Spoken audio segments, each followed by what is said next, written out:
You have been living inside a system that has never once stopped responding to you. Yet you have mistaken its responses for coincidence, for luck, for circumstances beyond your control, when in truth everything you are experiencing has been quietly shaped from within long before it ever appeared outside of you. The world you move through each day is not forming itself independently and then presenting itself to you. It is unfolding from a deeper layer of your being, one that does not ask for your permission, does not wait for your approval, and does not pause to question whether what you are feeding it serves you or destroys you. Because its nature is not to judge, but to receive, to accept, and to express. Inside you exists a field of extraordinary sensitivity, a place that responds to every impression you allow to linger, every thought you repeat, every feeling you return to. And this place does not operate the way your conscious mind does. It does not analyze or compare or evaluate. It simply absorbs and builds, taking whatever you give it and turning it into structure, into pattern, into lived experience. You may think that your life is being shaped by what happens around you. But if you look closely, you will begin to notice that what happens around you is always in alignment with something you have been holding within you, something that has been planted there, often unconsciously, often repeatedly, until it became familiar enough to feel like truth. I want you to imagine this not as an idea, but as something tangible, something you can almost sense if you slow down enough. A vast inner landscape that is always active, always growing, always responding to what you bring into it. And in that landscape, every thought becomes a seed. Every emotion becomes nourishment. And every moment of attention becomes light that determines what grows stronger and what fades away. You have never stopped planting in this field. Not for a single day. Not for a single hour. Because even when you believe you are doing nothing, your mind is still moving, still repeating, still reinforcing patterns that sink deeper than you realize. The most important truth, the one that begins to shift everything the moment you see it clearly, is that this inner field does not distinguish between what is real and what is imagined. It does not separate memory from possibility. It does not ask whether something has already happened or has yet to happen. It responds only to the intensity and consistency of what you experience internally. When you vividly imagine something and allow yourself to feel it, even briefly, your subconscious receives it as reality. And once it accepts something as real, it begins arranging your outer experience to match that inner imprint with a precision that often feels mysterious only because you have not been aware of the process. You have seen this in your own life, though you may not have recognized it at the time, in the way certain patterns repeat themselves, no matter how much you try to change external conditions, in the way similar situations return with different faces but the same emotional tone, in the way you find yourself reacting in familiar ways, even when you promise yourself you will respond differently next time. These are not random recurrences. They are the natural expression of what has been consistently planted and nurtured within you, the outer world faithfully mirroring the inner environment you have been cultivating without realizing it. This is why effort alone has never been enough to create lasting change for you, because effort works on the surface while the real structure of your life is being formed beneath it, in the layer where repetition and feeling carry more weight than intention, where what you return to emotionally becomes more powerful than what you attempt to force intellectually. You can decide that you want something different. You can declare new goals. You can take new actions. But if the underlying pattern remains unchanged, if the same thoughts continue to be repeated and the same feelings continue to be reinforced, the results will eventually return to what is familiar. Because familiarity is what your subconscious recognizes as truth. The shift begins in a place that requires no force, no struggle, no external validation. A place where you start to observe what you have been planting rather than immediately reacting to what has already grown, where you begin to notice the patterns of your own thinking, the tone of your inner dialogue, the emotional states you return to most often without questioning them. This awareness is not passive. It is the moment you step into authorship. Because once you see what you have been planting, you are no longer trapped in it. You are no longer operating blindly. You are standing at the edge of the very mechanism that has been shaping your reality all along. From this point, something subtle but powerful becomes available to you. The ability to choose what you plant. Not perfectly, not constantly, but deliberately enough to begin shifting the direction of what grows. This does not mean forcing yourself to think differently in every moment. It means gently introducing new impressions, new thoughts, new emotional experiences that begin to take root alongside the old ones, gradually changing the composition of your inner landscape.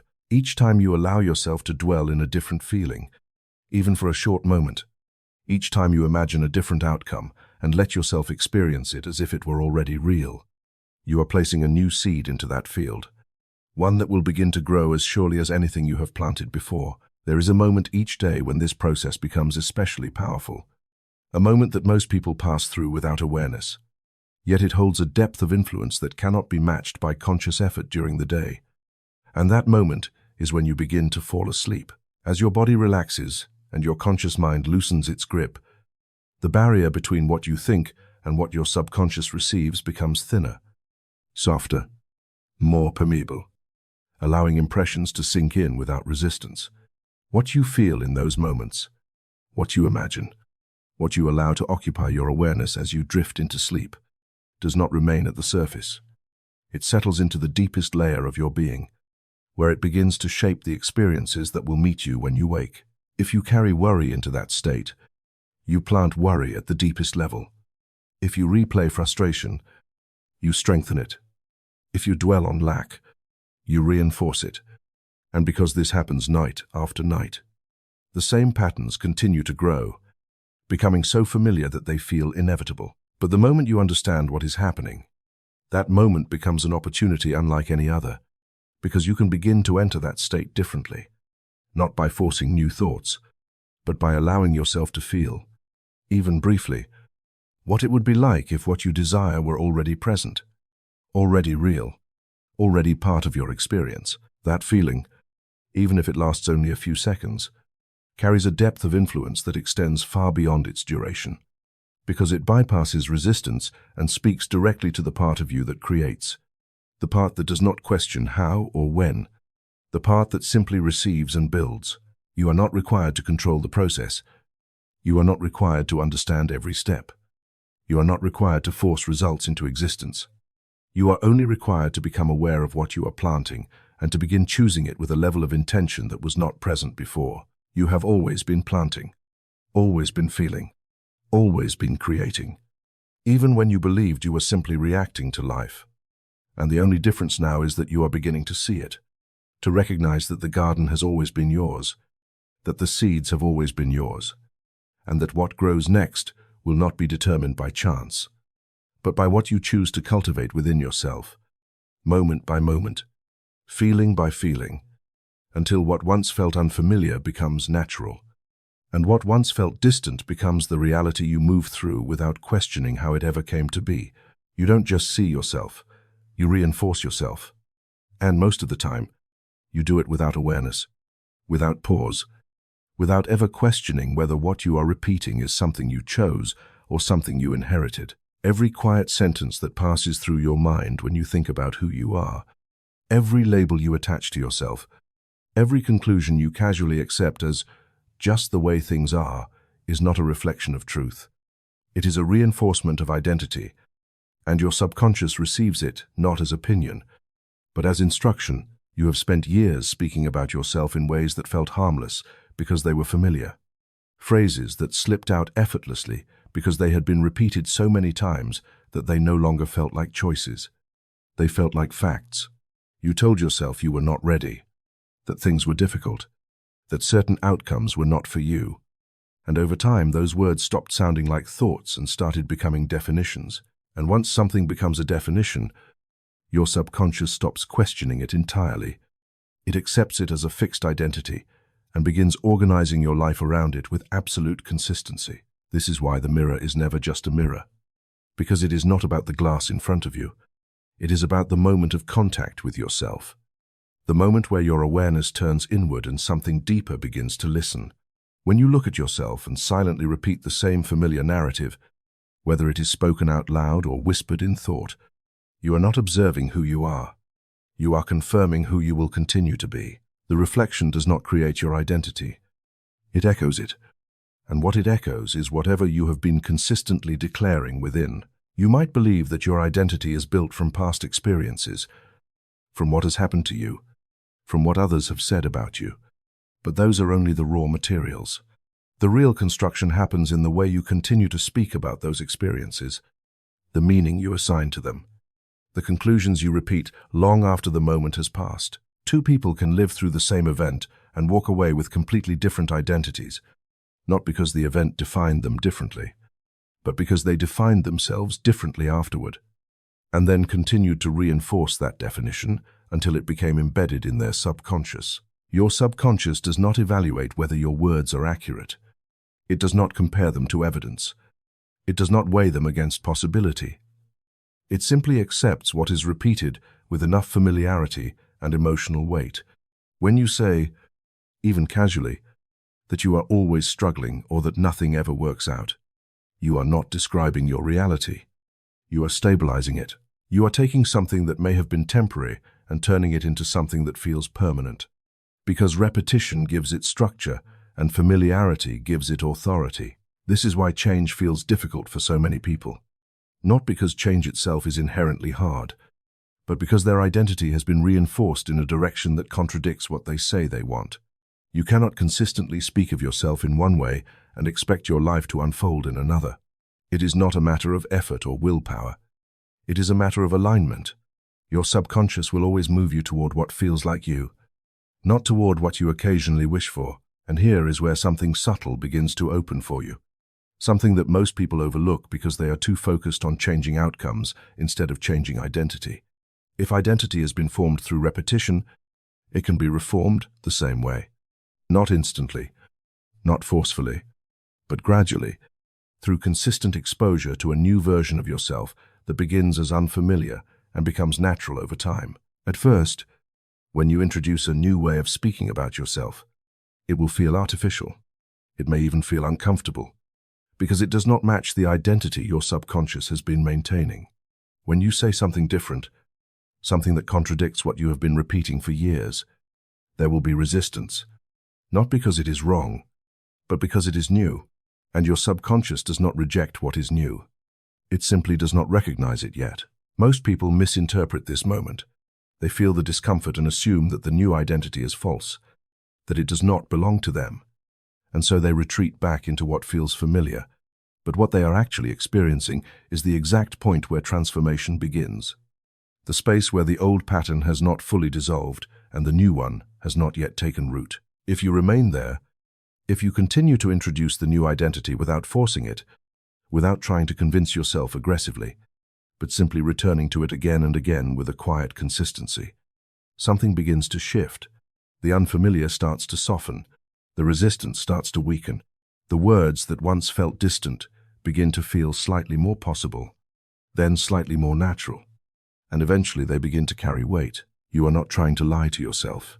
You are teaching your subconscious something new, and the mechanism is the same as before. Repetition, familiarity, emotional acceptance.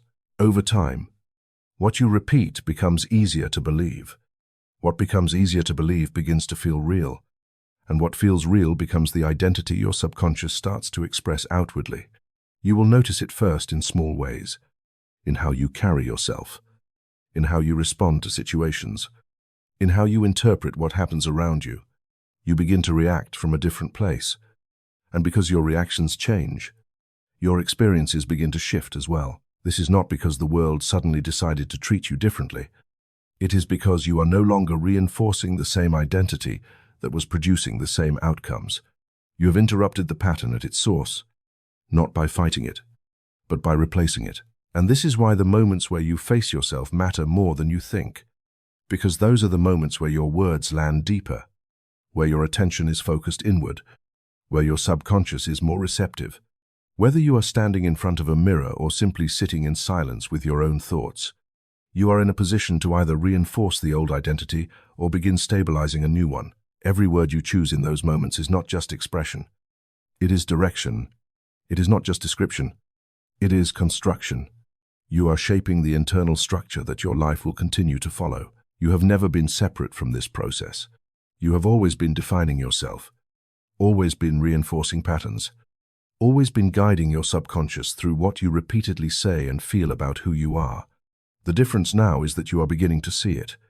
And once you see it, You cannot unknow it. From this point forward, the question is no longer what your life has been, but what identity you are willing to consistently return to, what version of yourself you are willing to speak into existence. Not once, not occasionally, but often enough that it becomes familiar, stable, and eventually undeniable, because the mirror has never been showing you who you are. It has always been showing you who you have been telling yourself you are becoming. You can say the right words, choose the right thoughts, follow every method you have learned, and still feel like nothing is changing. And that confusion does not come from a lack of effort. It comes from misunderstanding what actually drives the process beneath the surface.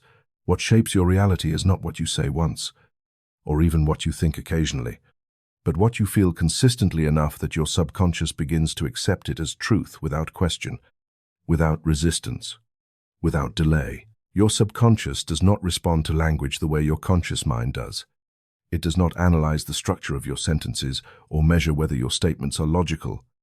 It listens for something far more primal, far more immediate, far more decisive. And that is the emotional tone behind everything you experience. Feeling is the signal, and whatever carries the strongest signal becomes the command that your inner system follows. This is why you can repeat an affirmation for hours and feel no shift, while a single moment of fear can reshape your entire state almost instantly. Because fear carries intensity. It engages your body. It creates sensation. It leaves an imprint. The subconscious does not weigh positivity against negativity. It simply responds to what feels real. And what feels real is whatever you have allowed yourself to experience most vividly and most often. You may tell yourself that you want abundance, but if the underlying feeling is tension, uncertainty, or lack, then that is the signal being transmitted. You may say that you are ready for change, but if what you feel is hesitation or doubt, then that becomes the instruction. The gap between what you declare and what you feel is where your results are decided, and your subconscious will always align with the feeling, not the statement. This is not a flaw in the system. It is the system working exactly as it was designed to work, because feeling is far more stable than thought. Thoughts can shift quickly. They can change direction within seconds. But feelings tend to linger. They create a background state, a baseline that quietly influences how you perceive everything around you. That baseline becomes your internal environment, and your internal environment becomes the blueprint for your external reality. If you look closely, you will begin to recognize that your life has been mirroring your emotional patterns far more accurately than your intentions. The situations you encounter, the reactions you have, the outcomes that repeat themselves are not random. They are aligned with the emotional states you have been returning to, reinforcing, and accepting as normal. What you call coincidence is often just consistency operating beyond your awareness. This is where your power shifts from effort into understanding, because you do not need to force new thoughts into place. You need to become aware of the feelings you are sustaining and begin to introduce new ones with enough presence that they start to register. This is not about suppressing what you feel or pretending that something is different than it is. It is about recognizing that what you feel is not fixed. It is not permanent. It is something you can move within, something you can gradually reshape. The first step is noticing the emotional tone that runs quietly through your day, the subtle tension that appears before anything even happens, the expectation that forms before you have any evidence to support it. These are not reactions. They are preconditions, and they influence everything that follows. When you become aware of them, you begin to see that you are not reacting to life as much as you are meeting it with a state you were already holding. Once you see that, something changes, because you are no longer entirely inside the pattern. You are observing it, and observation creates space. In that space, even briefly, you can introduce something different. You can choose to soften instead of tighten, to feel calm instead of urgency, to experience gratitude without waiting for a reason. These shifts may seem small, almost insignificant at first, but they are not small to your subconscious, because they are new signals. Every time you allow yourself to feel something different, even for a few seconds, you interrupt the repetition that has been reinforcing the old state. You create a gap where something new can take root, and if you return to that new feeling again and again, without forcing it, without trying to make it perfect, but simply allowing it to exist. It begins to strengthen. It begins to feel less foreign, less distant, more accessible. This is how emotional patterns change, not through sudden transformation, but through repeated exposure to a different state until that state becomes familiar enough to replace the old one. Familiarity is what your subconscious recognizes as truth. And once a new feeling becomes familiar, your subconscious begins to organize your experiences around it. This is why imagination is not just a mental exercise. It is a bridge to feeling. When you imagine a desired outcome and allow yourself to experience the emotion of it as if it were happening now, you are not escaping reality. You are influencing it. You are creating an internal experience that your subconscious cannot distinguish from an external one. And it accepts that experience as a new reference point. The more vividly you feel it, the more deeply it is impressed. The more often you return to it, the more natural it becomes. And once it becomes natural, it no longer feels like something you are trying to achieve. It feels like something that is already part of you. And from that point, your actions, your reactions, and your expectations begin to align with it automatically. This is why forcing yourself to think positively without feeling it rarely creates lasting change, because the subconscious is not being engaged. But when you allow yourself to feel something different, even gently, even imperfectly, you are speaking directly to the part of you that creates. You do not need intensity. You need consistency. You do not need perfection. You need presence. You do not need to eliminate every negative feeling. You need to stop reinforcing it as the dominant one. The moment you begin to treat your emotional state as something that shapes your reality rather than something that is caused by it, you move into a completely different relationship with your experience. You stop waiting for external change to feel better, and you begin to understand that feeling better is what initiates the change. This does not mean ignoring what is happening around you. It means recognizing that what is happening around you is not the origin. It is the reflection. The origin is the state you carry within, the feeling you return to when nothing is forcing you in a particular direction. Your subconscious is always listening, always receiving, always responding, not to what you say you want, not to what you occasionally think, but to what you feel as real, as present, as true. And whatever you continue to feel, it will continue to express, shaping your life with a precision that only seems mysterious until you realize that it has been following your emotional lead all along. You cross a threshold every night that you have never truly respected for what it is, a quiet passage where control loosens, where resistance fades, where the surface of your mind begins to soften and something deeper starts to open. And yet you have treated this moment as if it were nothing more than the end of a day, a simple drift into unconsciousness, when in truth, it is one of the most powerful points of influence you have access to. A doorway where what you feel and imagine no longer stays at the surface, but moves directly into the layer that shapes everything that follows. There is a shift that happens as you begin to fall asleep. Subtle at first, almost unnoticeable unless you are paying attention. A gradual quieting of the analytical mind, the part of you that questions, that filters, that resists. And as that layer begins to fade, the deeper mind becomes more receptive, more open, more willing to accept impressions without interruption. In that state, you are no longer negotiating with your subconscious. You are communicating with it directly. And what you bring into that moment is not processed or debated. It is absorbed. This is why the final thoughts you carry into sleep are never neutral. They are not just the closing moments of your day. They are the opening instructions for what your subconscious will continue to work on long after your conscious awareness has stepped aside. What you dwell on as you drift into sleep does not disappear. It settles. It takes root. It becomes part of the internal environment that your subconscious uses to construct your next experiences. If you fall asleep replaying problems, you are not simply thinking about them. You are reinforcing them at the deepest level. If you carry frustration, fear, or lack into that state, you are not just feeling them temporarily. You are planting them in the most fertile ground available to you. And because this happens repeatedly, night after night, those impressions become stable, familiar, and increasingly dominant.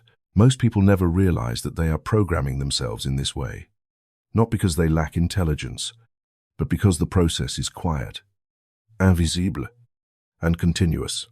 You have been entering this state every night of your life, carrying with you whatever has occupied your mind during the day, and allowing it to sink deeper without ever questioning whether it is something you want to grow. But the moment you become aware of this threshold, everything begins to change, because that same doorway that has been reinforcing unwanted patterns becomes the exact place where new ones can be introduced with remarkable efficiency. You do not need to fight your thoughts during the day. You do not need to force yourself into constant control. You need to understand how to use this transition, how to enter it with intention rather than habit. As your body begins to relax and your awareness starts to drift, there is a window where imagination becomes more vivid, more fluid, less constrained by logic. And in that window, what you feel carries extraordinary weight. You are no longer trying to convince yourself of anything. You are simply allowing an experience to take shape within you. And that experience, if it is held with even a small amount of emotional presence, becomes a direct imprint. This is where you begin to shift from reacting to life into shaping it, not through effort, not through force, but through the quiet decision to enter that state differently. Instead of allowing your mind to wander through familiar worries, you begin to guide it gently towards something you choose, something that represents what you want to experience, not in the future, but as if it were already happening. You do not need complexity here. You do not need elaborate visualization or perfect clarity. You need simplicity and feeling. A single scene. A single moment that implies the fulfillment of what you desire. Something you can step into emotionally. Something you can experience from within rather than observe from a distance. You are not watching it unfold. You are living it. Even if only in your mind. Even if only for a short time. The key is not how detailed the image is, but how real the feeling becomes. When you allow yourself to feel what it would be like if it were already true, you bypass the need to figure out how it will happen. Your subconscious does not require a plan. It requires an impression. Once the impression is accepted, it begins to organize your reality around it, drawing connections, influencing decisions, aligning circumstances in ways that you do not consciously track but inevitably experience. At first, this may feel unfamiliar, because you are used to entering sleep with whatever has been repeated throughout your day, and shifting that pattern requires awareness. You may notice your mind drifting back to old thoughts, returning to familiar concerns, replaying the same internal narratives. This is not failure. It is momentum. And momentum changes not through force, but through redirection. Each time you notice yourself returning to an old pattern, you gently guide your attention back to the feeling you have chosen. Not with frustration, not with urgency, but with quiet persistence. Over time, this becomes easier, not because you are controlling your mind more effectively, but because you are establishing a new habit, a new pathway that begins to replace the old one. This is how the subconscious is reprogrammed, not through sudden effort, but through repeated exposure to a different experience that gradually becomes familiar enough to feel natural. The more often you enter that state with a chosen feeling, the more deeply it is impressed, and the more it begins to influence your waking life. You may start to notice subtle changes first. A shift in how you respond to situations, a difference in how you perceive opportunities, a quiet sense of ease where there was once tension. These are not coincidences. They are reflections of the new impressions you have been planting, the result of entering that gateway with intention rather than habit.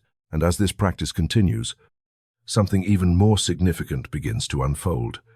Your relationship with effort starts to change.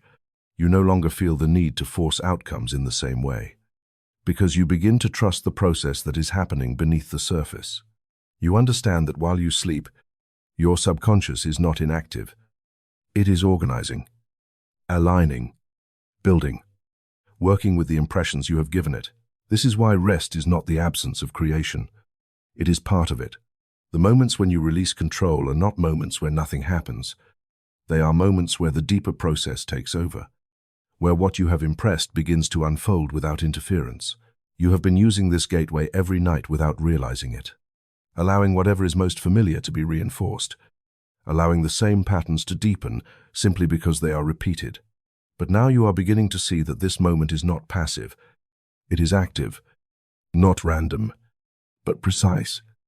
not insignificant, but foundational, and once you see it, you cannot return to using it unconsciously in the same way, because you understand that each night is an opportunity, not to escape your day, but to shape what comes next.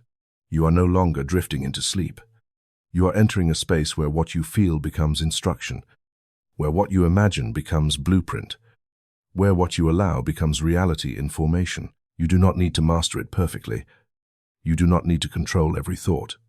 You only need to begin, to bring awareness into that transition, to choose even one moment, even one feeling, and let it settle as you drift, because that is enough to begin changing what grows, enough to begin shifting what repeats, enough to begin shaping a reality that no longer feels like something happening to you, but something unfolding from you, quietly, consistently. Exactly as you have impressed it in the place where creation begins, you have been taught to chase outcomes, to work toward them, to struggle your way forward, step by step, as if the future was something distant that must be reached through effort, time, and permission from the world around you. And because of that conditioning, you have learned to think in terms of when rather than now, always placing what you desire somewhere ahead of you, somewhere not yet real, somewhere that still needs to happen before you can finally feel at ease. But what you have not seen, what has quietly shaped every result you have ever experienced, is that reality does not respond to what you are trying to get. It responds to what you are already assuming to be true. Assumption is not something you consciously declare once and forget. It is something you live from, something that sits beneath your thoughts, beneath your words, beneath your actions, quietly determining how you interpret everything that happens to you. It is the internal position you occupy, the silent conclusion you have accepted about yourself, your life, and what is possible for you. And once that assumption is in place, everything begins to organize around it with a level of precision that feels almost invisible unless you know where to look. You can want something with intensity and still not receive it if your underlying assumption contradicts it. You can take action, repeat affirmations, visualize outcomes, and yet remain in the same place if the state you are living from says, "This is not for me," or "This hasn't happened yet," or "I'm still waiting." Because in that state, no matter what you do on the surface, you are still identifying as the version of yourself who does not have what you desire. And your subconscious will always move to maintain that identity. This is why effort without alignment feels exhausting, because you are trying to move forward while internally remaining in the same position. You are reaching for something while simultaneously confirming that you do not have it. And that contradiction creates resistance, not in the world, but within you. The world is simply responding to the state you are holding, not the outcome you are chasing. Living from the end is not about pretending or forcing yourself to believe something that feels impossible. It is about shifting your internal reference point, about stepping into the identity of the person who already has what you desire and allowing that state to become the place you operate from. It is not something you visit occasionally. It is something you return to consistently until it becomes familiar enough to feel natural. This requires a different kind of awareness, because you are no longer asking, "How do I get this?" or "When will this happen?" You are asking, "Who am I being right now?" And more importantly, what does it feel like to already be the version of me who has this? Because the moment you begin to feel from that place, even briefly, you are no longer reinforcing the identity of lack. You are introducing a new state that your subconscious can begin to accept. Your subconscious does not measure time the way your conscious mind does. It does not wait for events to occur before it responds. It responds to the state you occupy now. When you assume something to be true, not intellectually, but emotionally, it begins to align your behavior, your perception, and your circumstances to match that assumption. It does not matter whether the physical evidence is present yet, because the process begins internally, long before it becomes visible externally. Think about how naturally you embody certain assumptions without questioning them. You do not wake up each day wondering whether you are the same person you were yesterday. You do not question whether your name still belongs to you. You do not hesitate when responding to something that aligns with your identity. That level of certainty does not come from effort. It comes from familiarity. It comes from repetition. It comes from having lived in that assumption long enough that it feels like truth. This is the same mechanism that shapes every other area of your life. Whatever you assume to be true about yourself, about your capabilities, about what is available to you, becomes the lens through which you experience everything. You do not need to force it. You do not need to prove it. You simply live from it, and life arranges itself accordingly. When you begin to apply this consciously, something subtle but powerful shifts. Instead of waiting for external confirmation, you begin to generate internal confirmation. Instead of asking the world to validate your desire, you begin to embody it. This does not mean ignoring reality. It means recognizing that what you call reality is not fixed. It is fluid. It is responsive. It is shaped by the state you consistently return to. At first, this may feel unfamiliar, because you are stepping out of the identity you have reinforced for so long. You may notice yourself slipping back into old assumptions, old patterns of thinking, old ways of interpreting situations. This is not a setback. It is simply the old momentum still present. What matters is not that it happens, but that you recognize it and return to the new state without frustration, without judgment, without forcing. Each time you return, you strengthen the new assumption. Each time you feel from the end, even briefly, you reinforce the identity that aligns with it. Over time, this repetition creates familiarity, and familiarity transforms into naturalness. What once felt like something you were trying to adopt begins to feel like who you are. You may begin to notice that your reactions change before your circumstances do. Situations that once triggered doubt no longer carry the same weight. Opportunities that you might have overlooked become visible. Your decisions begin to align with the version of yourself you have been assuming internally. These are not random changes. They are the direct result of shifting the state you are living from. And then, gradually, the external world begins to reflect that shift. Not all at once, not in a dramatic moment, but in a series of alignments that feel almost effortless. Things begin to fall into place in ways that you could not have predicted. Not because you forced them, but because you no longer resisted them. You are no longer operating from the identity that blocks what you desire. You are operating from the identity that receives it. This is the power of assumption. It does not require struggle. It requires consistency. It does not demand perfection. It asks for persistence. It does not depend on external validation. It begins with internal alignment. You have always been living from an assumption, whether you were aware of it or not. You have always been identifying as someone holding a position, reinforcing a state that your subconscious has been expressing outwardly. The only difference now is that you are beginning to choose that assumption deliberately, and as you continue to return to it, to feel it, to live from it, it begins to stabilize. It becomes less like something you are practicing and more like something you are being, and once it becomes who you are, the question of how or when begins to fade, because what you assumed internally is no longer something you are waiting for. It is something that is already unfolding, shaped from within, expressed without, exactly as you have allowed it to become real. You have been taught to wait for a reason to feel good, to look at your circumstances first, and then decide whether you are allowed to experience joy, as if happiness were a response rather than a force, as if gratitude was something reserved for moments when life has already given you proof. And because of that, you have unknowingly placed your emotional state at the mercy of what is outside you, allowing conditions to dictate how you feel, while the truth has always been moving in the opposite direction, quietly, consistently, without ever announcing itself. You do not feel joy because life is abundant. Life becomes abundant because you allow yourself to feel joy. This is not about forcing happiness or pretending everything is perfect. It is about understanding that your emotional state is not a reaction. It is a signal, and that signal is constantly shaping what you experience next. Your subconscious does not measure what you deserve based on effort or logic. It responds to the frequency you embody, the emotional tone you sustain, the state you return to when nothing external is demanding your attention, and when that state carries heaviness, tension, or lack, it reinforces more of the same, not as punishment, but as reflection. Joy is not light because it is pleasant. It is powerful because it is aligned with creation. It is expansive, open, receptive, and when you allow yourself to dwell in it, even briefly, you are not escaping reality. You are influencing it at its source. Gratitude works in the same way, not as a polite acknowledgement of what you have, but as a shift in perception that transforms what you focus on and how deeply it is impressed into your subconscious. When you focus on what is missing, you strengthen the sense of lack.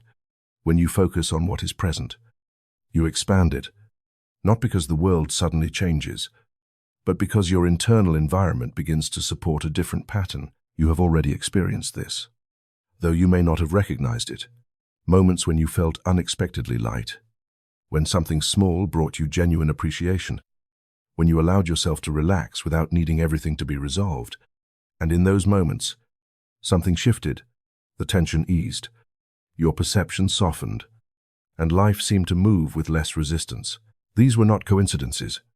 They were glimpses of what happens when your state aligns with openness rather than contraction. Most people approach their desires with tension, with urgency, with a subtle sense of needing something to change before they can feel better.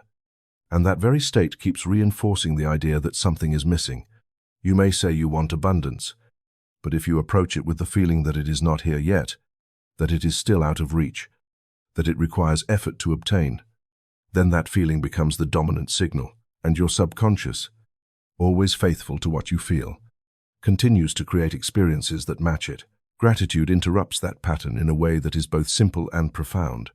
It shifts your attention from what is absent to what is present, from what is lacking to what is already here. And in doing so, it changes the emotional baseline you are operating from. You are no longer reinforcing absence. You are reinforcing presence. You are no longer holding the state of not yet. You are stepping into the state of already. And that shift, though it may seem subtle, carries a depth of influence that extends far beyond the moment itself. At first, this may feel unfamiliar, especially if your attention has been conditioned to scan for problems, to anticipate difficulties, to focus on what needs to be fixed. You may find yourself returning to old patterns of thinking, noticing what is wrong more easily than what is right. This is not failure. It is habit. And habit changes not through force, but through consistent redirection. Each time you bring your attention back to something you appreciate, no matter how small, you are strengthening a different pathway. Each time you allow yourself to feel genuine gratitude, even briefly, you are creating a new imprint. And as those imprints accumulate, they begin to shift your overall state, making it easier to return to that feeling, making it more familiar, more accessible, more natural. Joy works in a similar way, but it requires something even more subtle, the willingness to feel good without waiting for permission, to allow yourself moments of lightness without needing to justify them, to experience enjoyment without tying it to achievement, to let yourself relax into a state that is not dependent on circumstances. This is not about ignoring challenges. It is about not allowing them to define your entire state. When you begin to cultivate joy intentionally, not as a reaction, but as a choice, you are stepping into a different relationship with life. You are no longer waiting for conditions to align before you feel good. You are creating the conditions by feeling good, and your subconscious responds to that shift immediately, not by changing everything at once, but by beginning to align your perception, your decisions, and your interactions with that new state. You may notice that things feel easier, that opportunities seem more visible, that interactions become smoother, not because the world has suddenly changed, but because you are no longer filtering everything through tension. You are operating from a state that is open, receptive, and aligned with flow, and that state allows things to move in ways that were previously blocked. This is why joy and gratitude are not optional additions to the process. They are central to it. They are not rewards for having what you want. They are the pathway through which what you want becomes possible. They shift your focus, your feeling, your internal environment. And in doing so, they shift what your subconscious continues to create. You do not need to sustain this state perfectly. You do not need to eliminate every negative feeling. You only need to begin introducing moments of alignment, moments where you allow yourself to feel differently, where you choose appreciation over complaint, lightness over heaviness, openness over resistance. Those moments accumulate, and over time, they begin to define your baseline. And once your baseline changes, Everything else follows. Your expectations shift. Your reactions shift. Your assumptions shift. And the world you experience begins to reflect that shift in ways that feel natural rather than forced. You have always been emitting a signal, always been holding a frequency, always been shaping your experience through the state you carry within you. The difference now is that you are beginning to see that you can influence that state, not by controlling everything around you, but by choosing what you dwell in, what you reinforce, what you allow to take root. Joy is not something you wait for. It is something you allow. Gratitude is not something you reserve for special moments. It is something you practice until it becomes part of how you see. And as you continue to return to these states, even imperfectly, even inconsistently at first, they begin to stabilize, to deepen, to become familiar. And once they become familiar, they become powerful, because what feels natural is what your subconscious accepts as truth. And what your subconscious accepts as truth is what your life continues to express. Quietly, consistently, without resistance, as a reflection of the state you have chosen to embody. You have been holding on tighter than you realize, not just to outcomes, but to the belief that everything must unfold according to your timing, your logic, your effort, as if the only way for something to happen is for you to force it into place, to monitor it, to manage it, to keep it under control so it does not slip away. And from that place, your mind stays alert, your body stays tense, your attention keeps circling around the same question: how is this going to happen? When will it happen? What am I still missing? That constant pressure feels like involvement, like responsibility. But beneath it, there is a quiet resistance that blocks the very thing you are trying to bring into your life. Control creates tension, and tension disrupts flow. It narrows your awareness, tightens your perception, and keeps you anchored to the idea that nothing is complete yet, that something is still lacking, that you must keep pushing forward in order to make things real. And the more you operate from that state, the more you reinforce the identity of someone who is trying, someone who is chasing, someone who has not yet arrived. Your subconscious does not interpret that as effort towards success. It interprets it as confirmation that the desired state is not present, and it continues to generate experiences that match that absence. What you call control is often just fear trying to feel safe, trying to guarantee an outcome, trying to reduce uncertainty by tightening your grip on every detail. But life does not respond to pressure the way you think it does. It does not accelerate because you are anxious. It does not align because you are forcing it. It responds to the state you are in. And when that state is tense, it reflects tension. When that state is strained, it reflects resistance. Surrender is not giving up. It is releasing the need to control what you do not need to control, allowing space for something deeper to operate, something that does not require constant monitoring or effort. It is the shift from trying to make things happen to allowing them to unfold, not passively, but from a state of trust that what you have already impressed within you is in motion, even when you cannot see it yet. This is where most people misunderstand the process, because they believe that if they stop controlling, everything will fall apart, that without constant effort, nothing will move forward. But what they are actually doing is interfering with the natural organization of their own reality. When you have already planted a seed, you do not dig it up every hour to check if it is growing.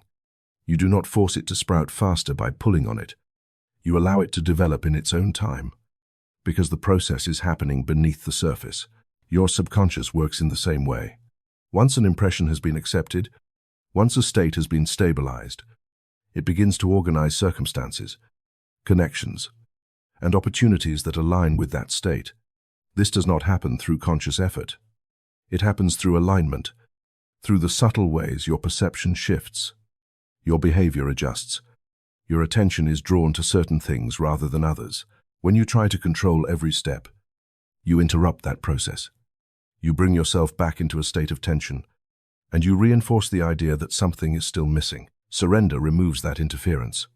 It allows you to remain in the state you have chosen without constantly questioning it.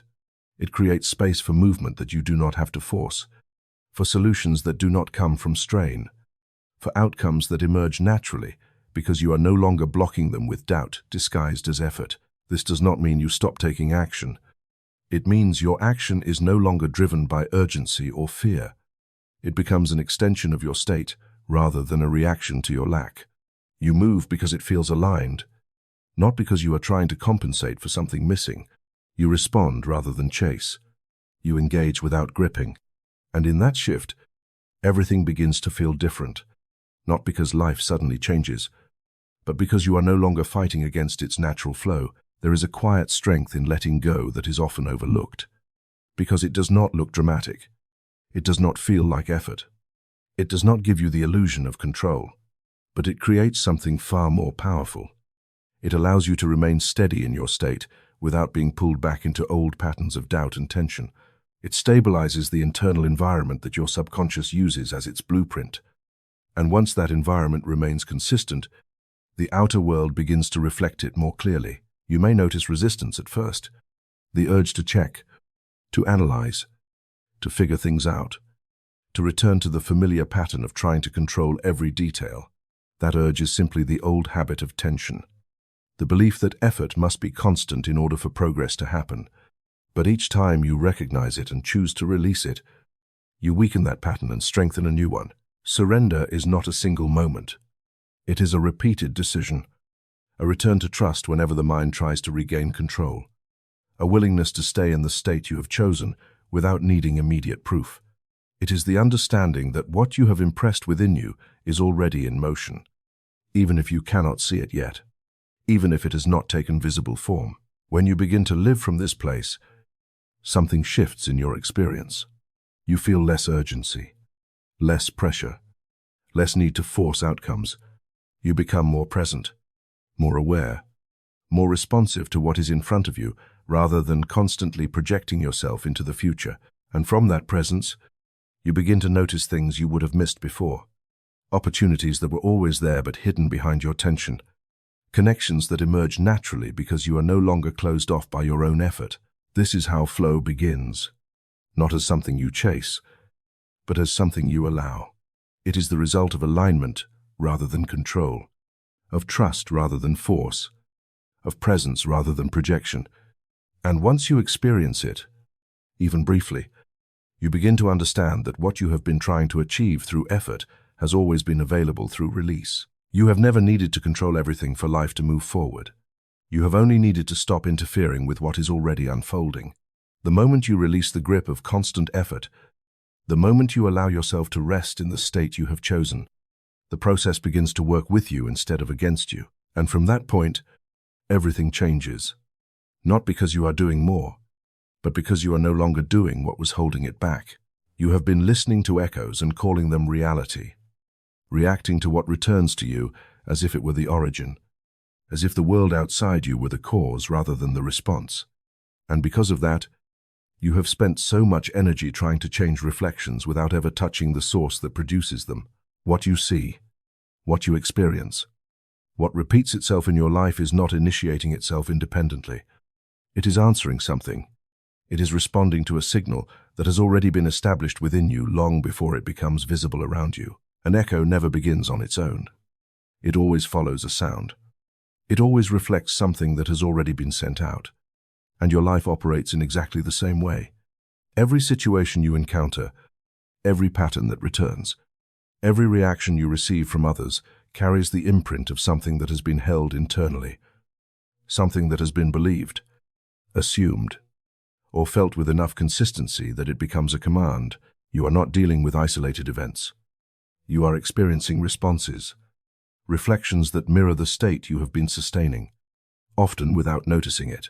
This is why certain experiences feel familiar even when they appear in different forms, why similar challenges arise in different contexts, why the emotional tone of your life can remain consistent even as the details change.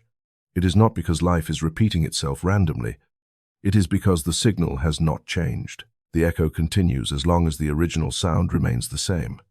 And in the same way, your reality continues to reflect what you are holding within until that inner state shifts. You may have believed that people, circumstances, or timing are responsible for what you experience, that something outside you must change before your life can be different.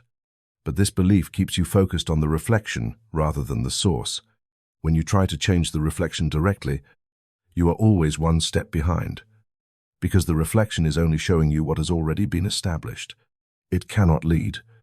It can only follow. The moment you begin to see this clearly, something inside you repositions, because you realize that what you have been reacting to is not separate from you.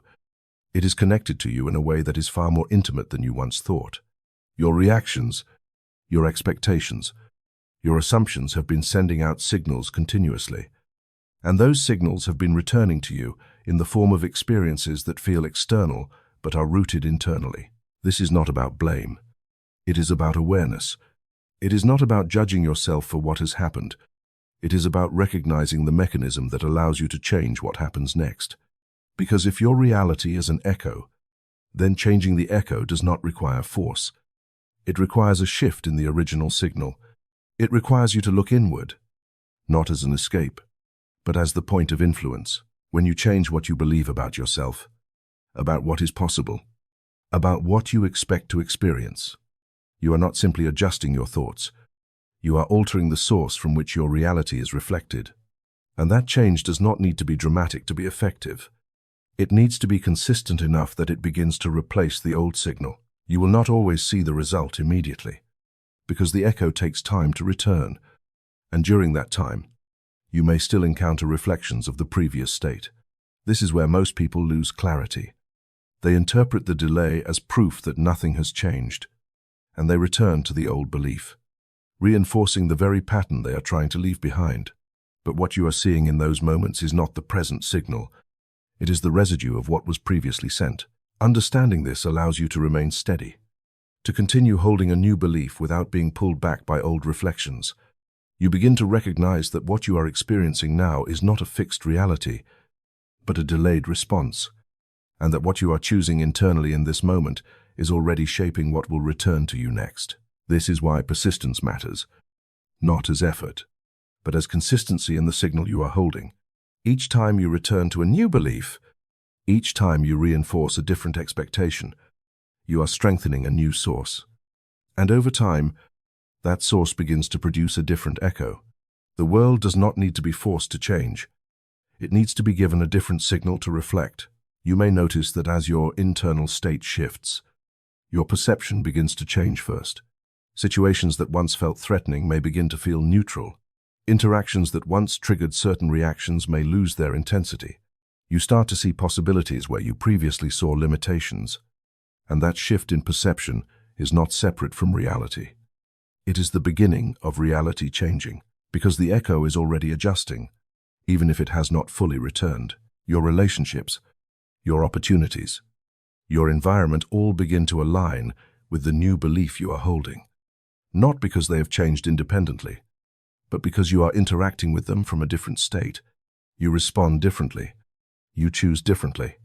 You notice different things. And those differences create new outcomes that reflect the new signal. This is how the process unfolds. Not as a sudden transformation, but as a gradual realignment where what you hold within becomes increasingly visible without. The more stable your inner belief becomes, the clearer the reflection becomes, until the connection between the two is no longer something you question, but something you recognize. You are not separate from what you experience. You are in relationship with it, and that relationship is shaped by what you carry within. The echo is always faithful, always precise, always responding to the signal it receives. It does not interpret. It does not modify. It does not choose. It reflects, and once you understand that, you stop trying to control what returns to you and begin focusing on what you are sending. You stop reacting to what appears and begin shaping what will appear next. You move from being affected by your experiences to influencing them at their source. You have always been creating echoes, always been sending signals, always been shaping the responses you receive. Even when you believed you were simply moving through a world that existed independently of you. The only difference now is that you are beginning to hear the connection, to recognize that what returns to you is not random. It is not disconnected. It is not outside your influence. It is the answer to what you have been holding within. And as you continue to refine that inner state, to align it with what you truly want to experience, the echo begins to change. reflecting back a reality that feels less like something happening to you and more like something emerging from you, shaped by you, and return to you with a clarity that leaves no doubt about where it began. You have been telling yourself a story for so long that you no longer recognize it as a story. It feels like memory, like fact, like something that simply is. And because of that, you move through life as if the version of yourself you have accepted is fixed, as if your reactions, your limits, your patterns are natural extensions of who you are rather than the result of something that has been repeated, reinforced, and quietly installed over time. What you call your personality, your tendencies, your reality, is built on a narrative that has been spoken internally again and again until it became invisible. This story is not written in one moment. It is formed through countless small interpretations, through the meanings you assigned to past experiences, through the conclusions you drew about yourself when something did not go the way you expected, through the labels you accepted without questioning whether they were ever yours to carry. A single moment may have introduced the idea, but repetition turned it into identity. And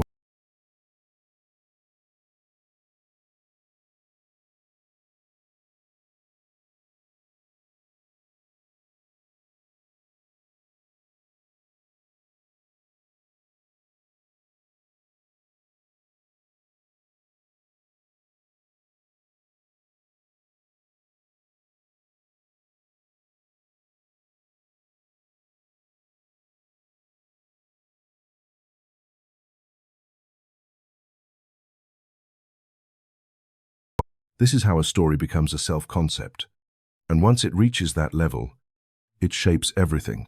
Your self-concept determines what you believe is available to you, what you feel comfortable receiving, what you expect from others, and what you unconsciously reject even when you say you want it. It influences how you interpret situations, how you respond to challenges, how you see opportunities, and most importantly, how you feel about yourself when no one else is there. It is not something you turn on and off. It is something you live from, something that quietly defines the boundaries of your experience. If your self-concept says that things are difficult, you will find difficulty even in situations that could have been simple. If it says that you are not chosen, not capable, not ready, you will unconsciously move in ways that confirm that belief, not because you want to struggle, but because your subconscious is maintaining consistency. It is not trying to hold you back. It is trying to keep you aligned with what feels true. This is why external change often feels temporary, because it does not alter the underlying script.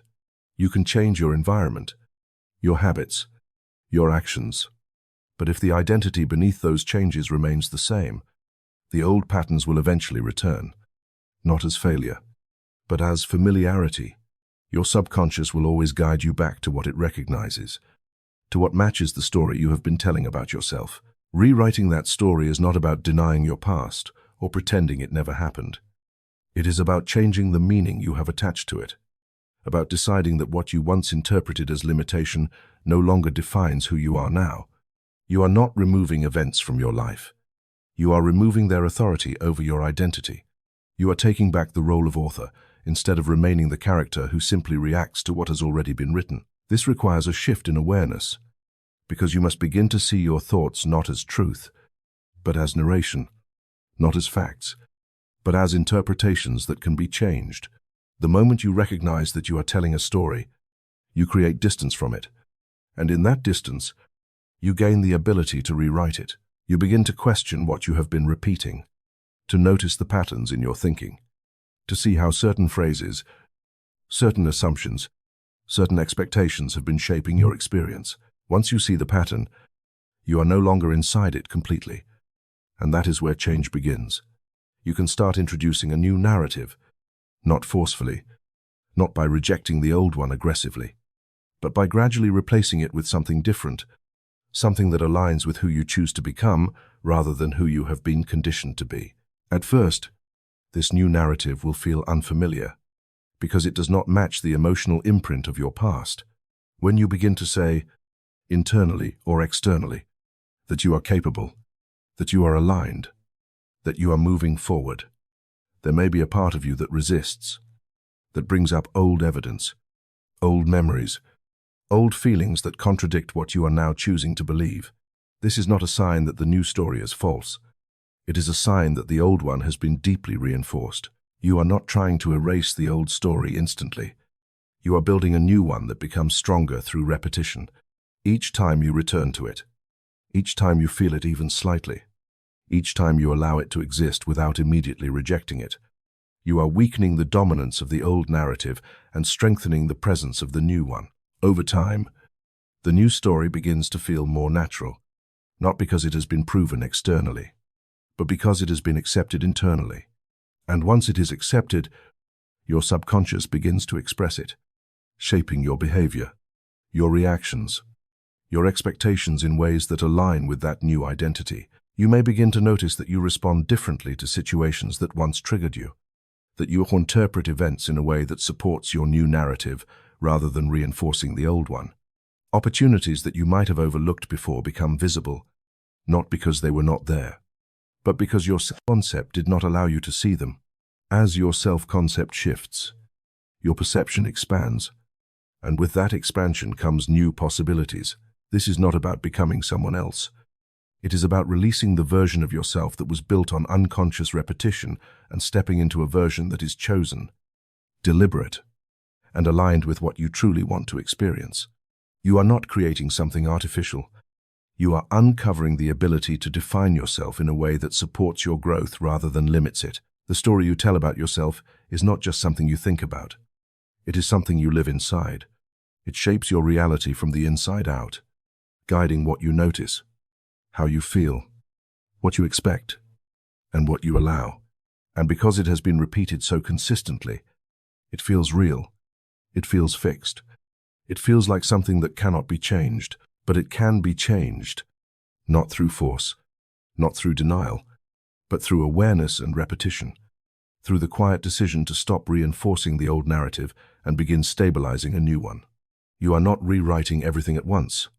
You are shifting the direction, one thought, one feeling, one interpretation at a time, until the new story becomes familiar enough to feel like truth. And once it feels like truth, your subconscious will no longer question it. It will express it, just as it has expressed every story you have told before, shaping your life to match the identity you have chosen to hold within, until what once felt like something you were trying to believe becomes something you simply are. You did not become who you are in a single moment, and you are not remaining who you are because it is fixed. You are maintaining it through repetition, through a quiet and continuous narration that runs beneath your awareness, shaping how you interpret everything, how you respond to everything, and ultimately how you experience everything. What you call yourself is not a solid truth. It is a story that has been told so many times that it no longer feels like a story. It feels like identity, and identity, once accepted, begins to govern your reality without asking for your permission. You have been describing yourself in subtle ways for years, not just through what you say out loud, but through the way you think, the way you react, the way you explain your past to yourself. And each of those descriptions has carried weight. You did not simply remember what happened to you. You interpreted it. You assigned meaning to it. You turned isolated events into conclusions about who you are, what you deserve, what is possible for you. And those conclusions became the foundation of the script you now live from. This script is not something you consciously read. It is something you embody. It shapes your expectations before anything even happens.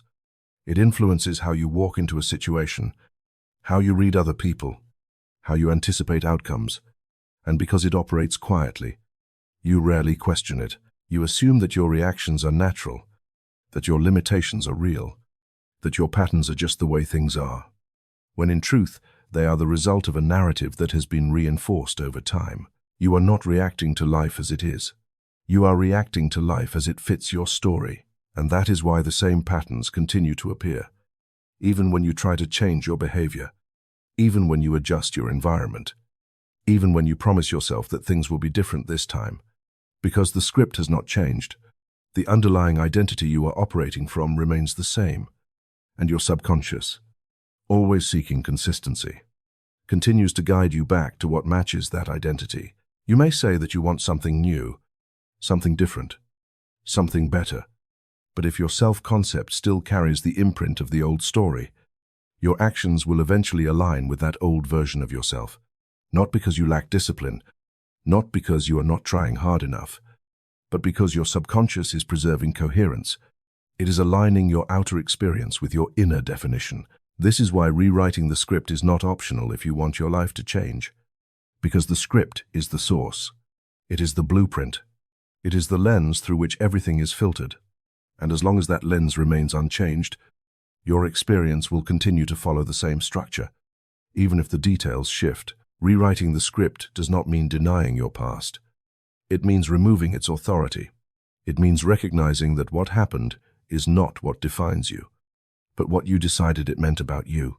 It means seeing that you have been carrying interpretations as if they were truths, and those interpretations have been shaping your identity far more than the events themselves ever did. You begin this process not by forcing a new identity, but by becoming aware of the current one.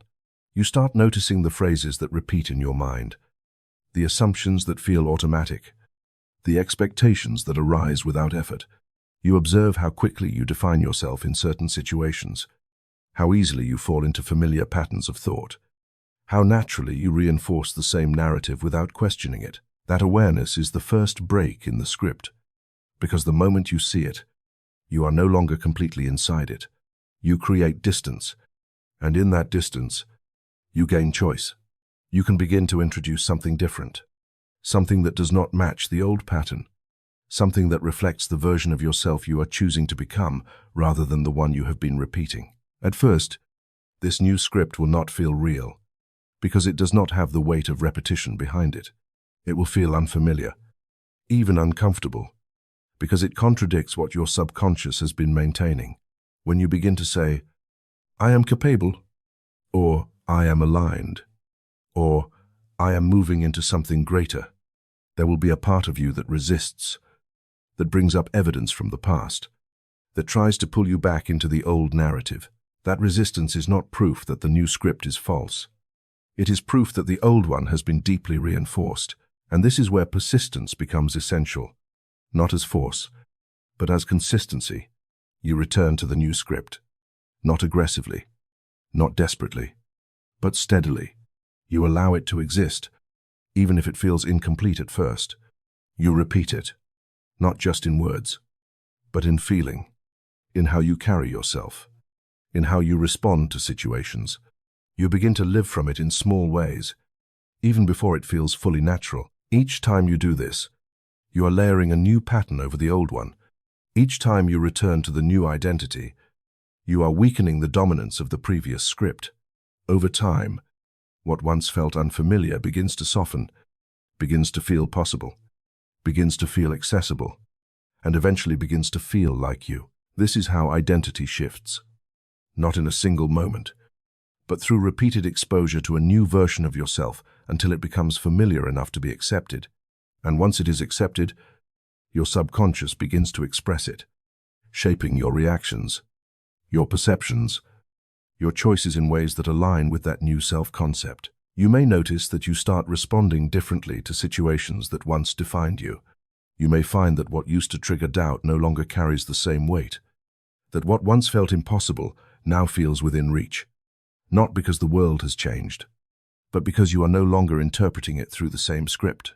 Opportunities that you could not see before begin to appear, not because they were not there, but because your previous identity did not allow you to recognize them. As your self-concept expands, your perception expands with it, and with that expansion comes new experiences that align with the version of yourself you have been reinforcing. You are not becoming someone else. You are stepping into authorship. You are choosing the story you live from instead of unconsciously repeating the one you inherited. You are no longer defined by what has been, but by what you are consistently choosing to reinforce now. The script you carry is not fixed. It is fluid, and it is being written in every moment through what you think, what you feel, what you repeat, and what you accept as true. You have always been writing it, even when you were not aware of it. The difference now is that you are beginning to choose the words, to shape the meaning, to define the identity that your life will reflect.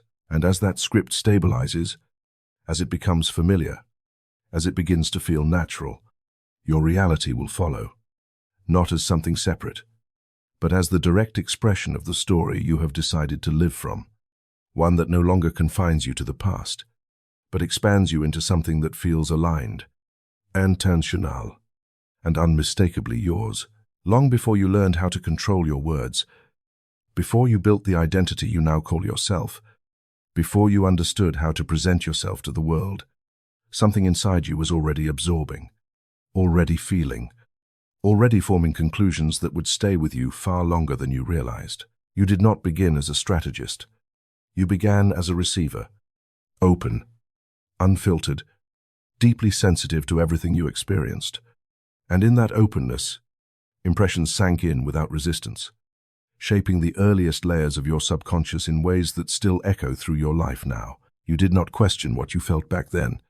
You did not analyze whether it was accurate or fair. You experienced it. And from that experience you drew meaning, not in words, but in feeling. A moment of rejection did not remain a single event. It became a sensation, a subtle imprint that said something about you.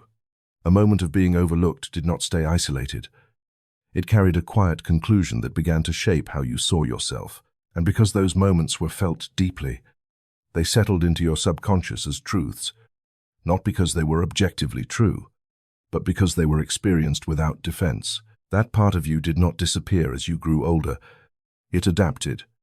It became quieter, more hidden, layered beneath logic and behavior. But it never stopped existing.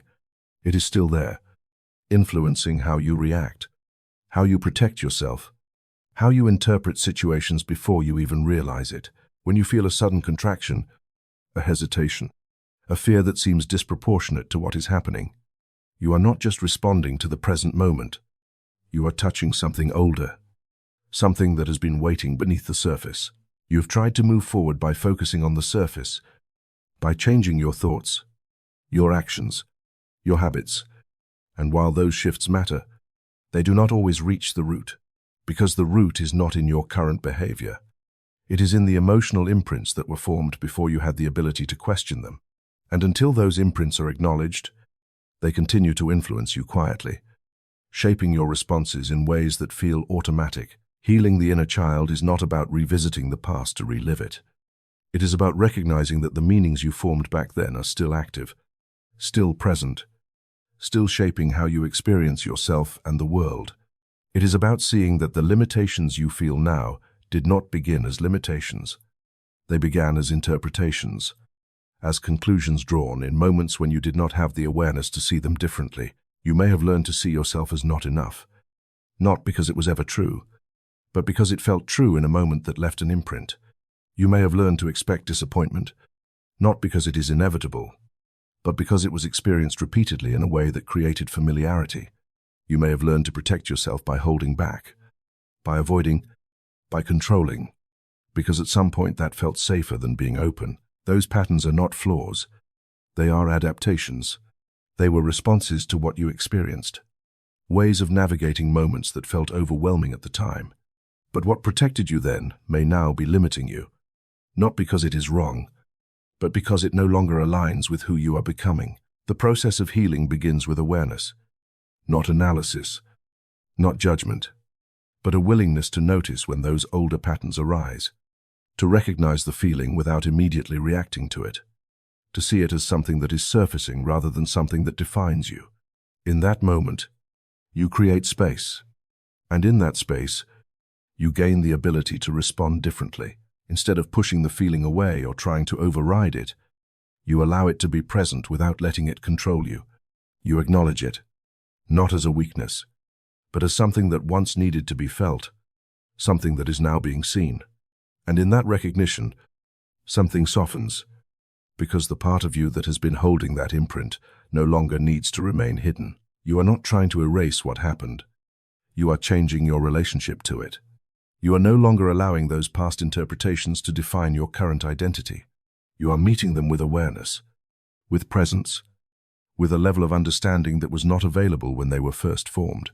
This is where compassion becomes essential, not as a concept, but as a state. When you begin to respond to yourself with understanding rather than criticism, you shift the internal environment.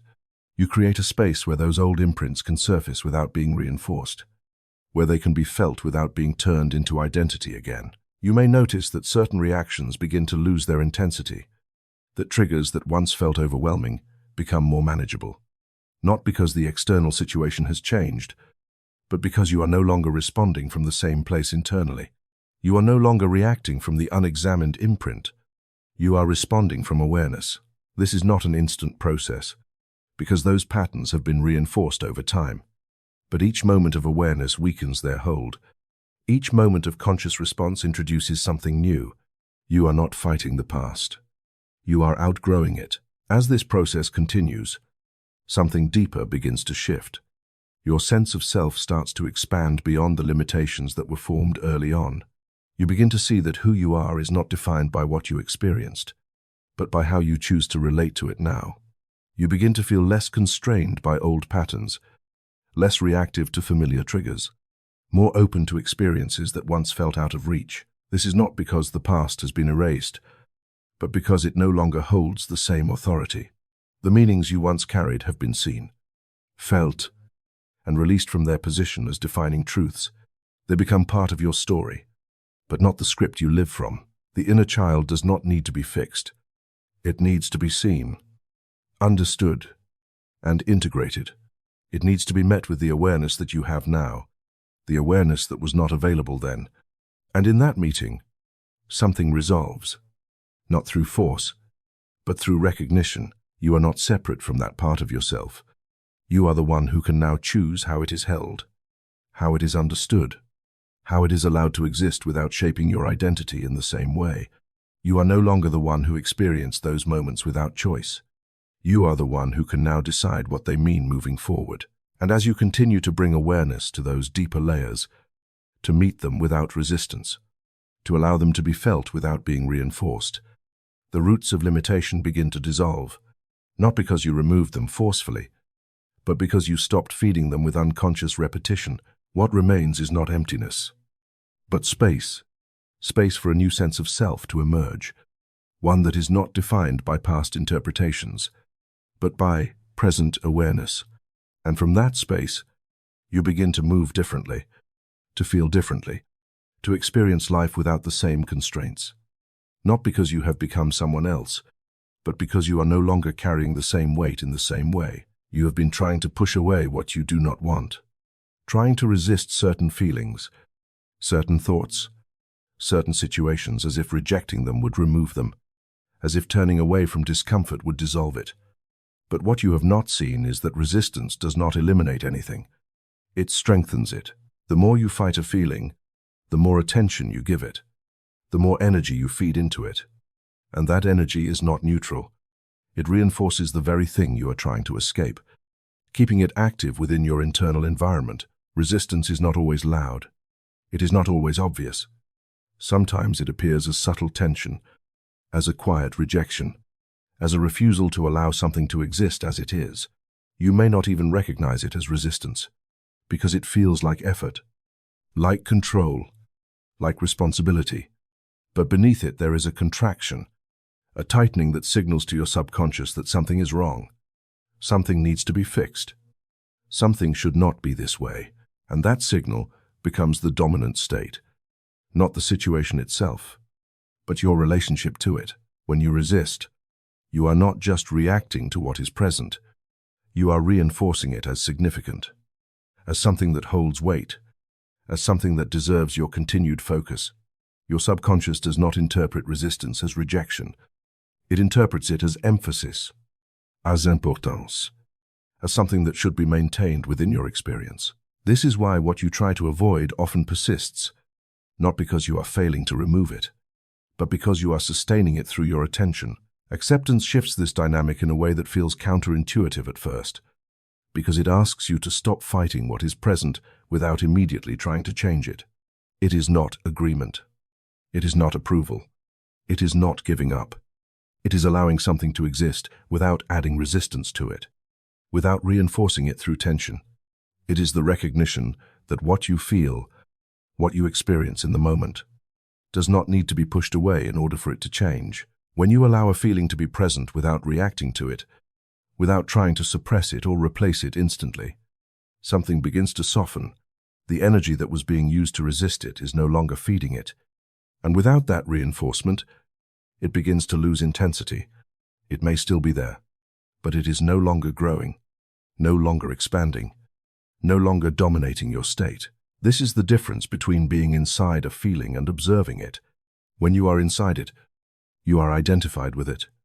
You believe it defines your current reality, and from that position, your reactions reinforce it. When you observe it, you create distance, not by escaping it, but by seeing it clearly. And in that clarity, it loses some of its hold. Acceptance does not mean you stay in a negative state. It means you stop strengthening it through resistance. It means you allow it to pass through without turning it into something permanent, without attaching additional meaning to it, without making it part of your identity. You recognize it as a temporary state, not a defining truth. This requires a shift in how you relate to your own experience. Because you are no longer trying to control every feeling, you are allowing them to move without interference. You begin to see that emotions are not static. They are fluid. They rise. They peak. They fall. And when you stop resisting them, that natural movement becomes more apparent. What once felt overwhelming begins to feel manageable, not because it disappeared instantly, but because it is no longer being reinforced. You may notice that when you stop fighting a thought, it loses its urgency. When you stop reacting to a feeling, it loses its intensity. This is not because you have solved anything externally, but because you have changed your internal relationship to it. You are no longer amplifying it, and without amplification, it cannot sustain itself in the same way. This is where negativity begins to dissolve, not through force, not through suppression, but through the absence of resistance. You are not trying to eliminate it directly. You are removing the conditions that allow it to persist. You are no longer feeding it with attention, no longer reinforcing it with tension, no longer defining yourself through it. From this space, something new becomes possible. Because once the resistance softens, your state becomes more open, more receptive, more aligned with clarity rather than contraction. You are no longer reacting from a place of tension. You are responding from a place of awareness. And that shift changes everything. Your decisions become less reactive. Your perception becomes less distorted. Your actions become more aligned with what you actually want rather than what you are trying to avoid. You are no longer moving away from something. You are moving towards something. And that direction is guided by clarity rather than fear. This is the law of acceptance at work, not as a passive state, but as an active shift in how you engage with your own experience.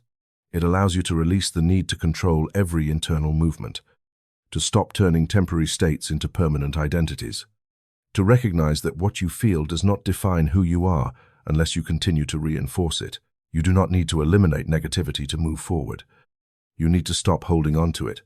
You need to allow it to pass without resistance, to exist without being amplified, to move without being fixed in place. And as you do this repeatedly, your baseline begins to shift.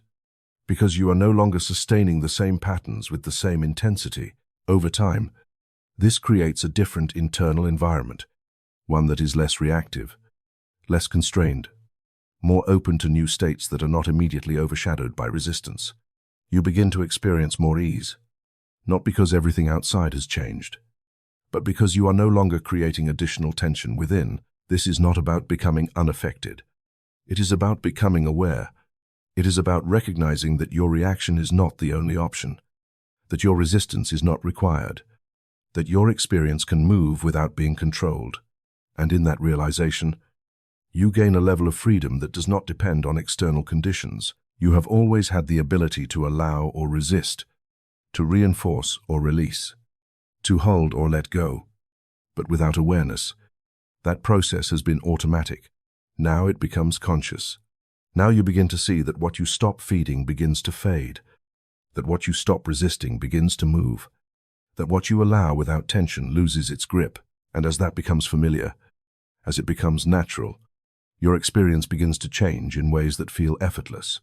Not because you are doing more, but because you are no longer doing what was keeping you in place. You have been carrying more than you realize. Not just memories, not just events that have passed, but the emotional weight attached to them, the meanings you assigned in moments when you felt hurt, overlooked, misunderstood, or betrayed. And those meanings did not remain in the past.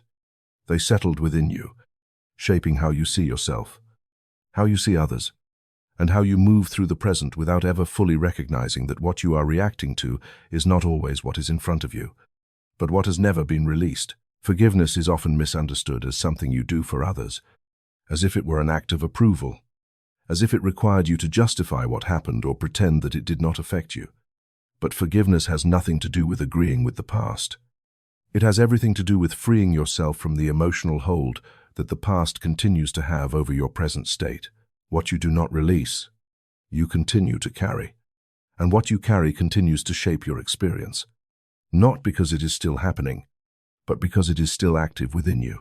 Every unresolved emotion becomes a point of tension, a place where your energy is held, where your attention returns without you choosing it, where your reactions are influenced by something that feels immediate but is rooted in something older.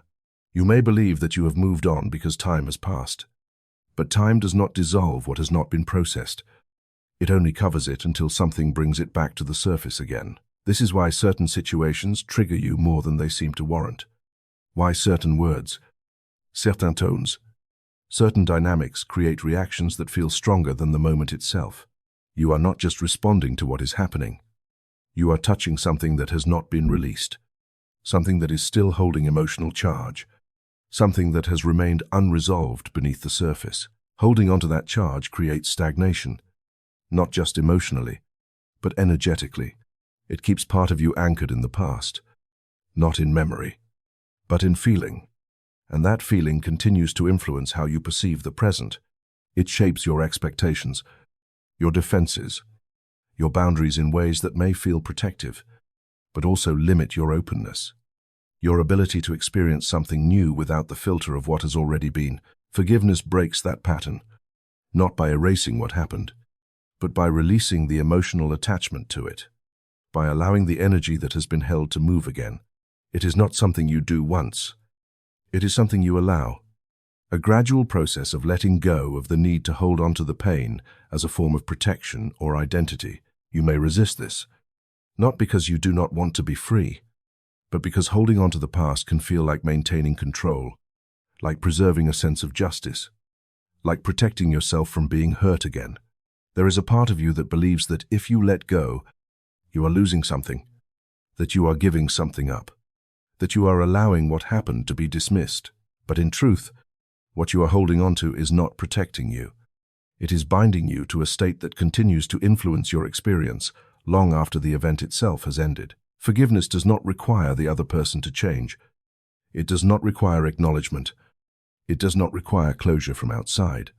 It is an internal shift, a decision to release the emotional weight that has been carried, to stop feeding it with attention, to stop reinforcing it through repetition. It is the recognition that you no longer need to hold on to that energy in order to move forward. This begins with awareness, with noticing where your attention returns, where your emotions tighten, where your reactions feel disproportionate. These are not random. They are indicators of where something has been held, where something has not been released. Instead of pushing it away or justifying it, you allow yourself to see it clearly, to feel it without immediately reacting, to acknowledge that it exists without letting it define your current state. From that place, something begins to shift, because you are no longer resisting it. You are no longer reinforcing it. You are allowing it to be seen. And in that recognition, the intensity begins to soften. Not instantly, not completely, but gradually. The grip loosens. The charge diminishes. The attachment weakens. Forgiveness is not forcing yourself to feel differently. It is allowing the feeling to complete itself, to move through you without being held in place. It is the release of the need to carry it forward, the release of the need to keep it active as part of your identity. As you do this, you begin to notice changes, not just in how you feel about the past, but in how you experience the present. Situations that once triggered you begin to lose their intensity. Interactions that once felt charged become neutral. You respond differently, not because you are trying to, but because the underlying emotional pattern is no longer active in the same way. This creates space. Space that was previously occupied by tension, by repetition, by unresolved energy. And in that space, something new can emerge. A different way of seeing, a different way of feeling, a different way of being that is not constrained by what has already happened. Forgiveness unlocks that space, not by adding something new, but by removing what has been held. It allows your energy to move forward instead of being tied to the past. It allows your attention to shift without being pulled back. It allows your identity to expand beyond the limitations that were formed in moments of pain. You are not erasing your experiences. You are releasing their hold on you.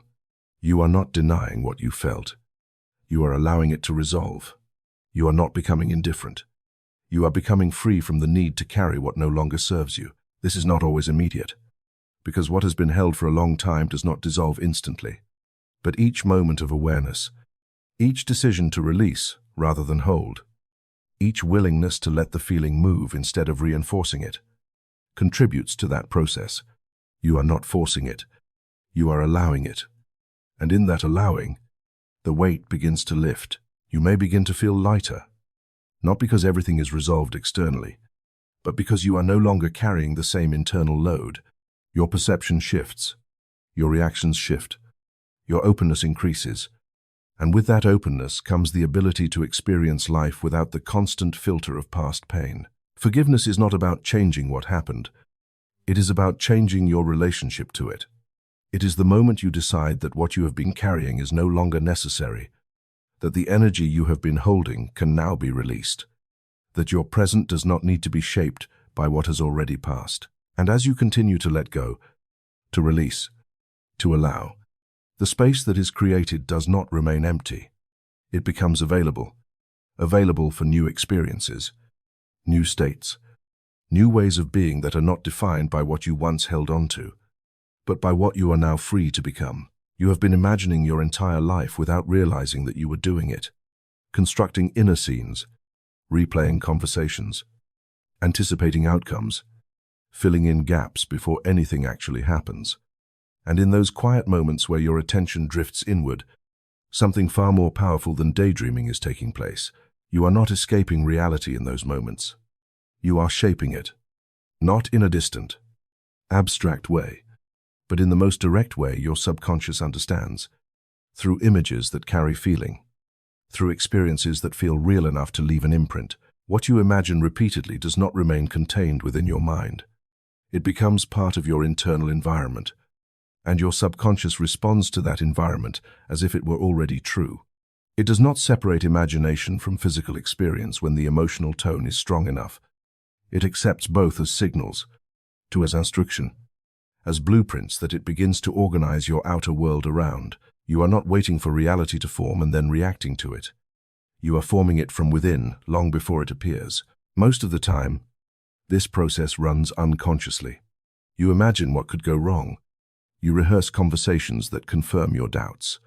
You anticipate outcomes that align with your fears and those imagined experiences, because they carry emotional weight, are impressed into your subconscious just as deeply as anything you physically experience. Over time, they become familiar, and familiarity becomes expectation, and expectation shapes perception, guiding you toward outcomes that match what you have already been rehearsing internally. This is why imagination can work against you just as easily as it can work for you, because it is not the act of imagining that creates change. It is what you imagine and how often you return to it. If your inner world is filled with scenarios that reinforce limitation, your outer world will reflect that limitation with consistency. But the moment you begin to guide your imagination deliberately, something shifts, because you are no longer leaving the blueprint to chance. You are choosing it. Visualization is not about seeing something perfectly. It is about experiencing something internally with enough presence that it begins to feel familiar. It is not about creating detailed images that impress your conscious mind. It is about generating a feeling that impresses your subconscious.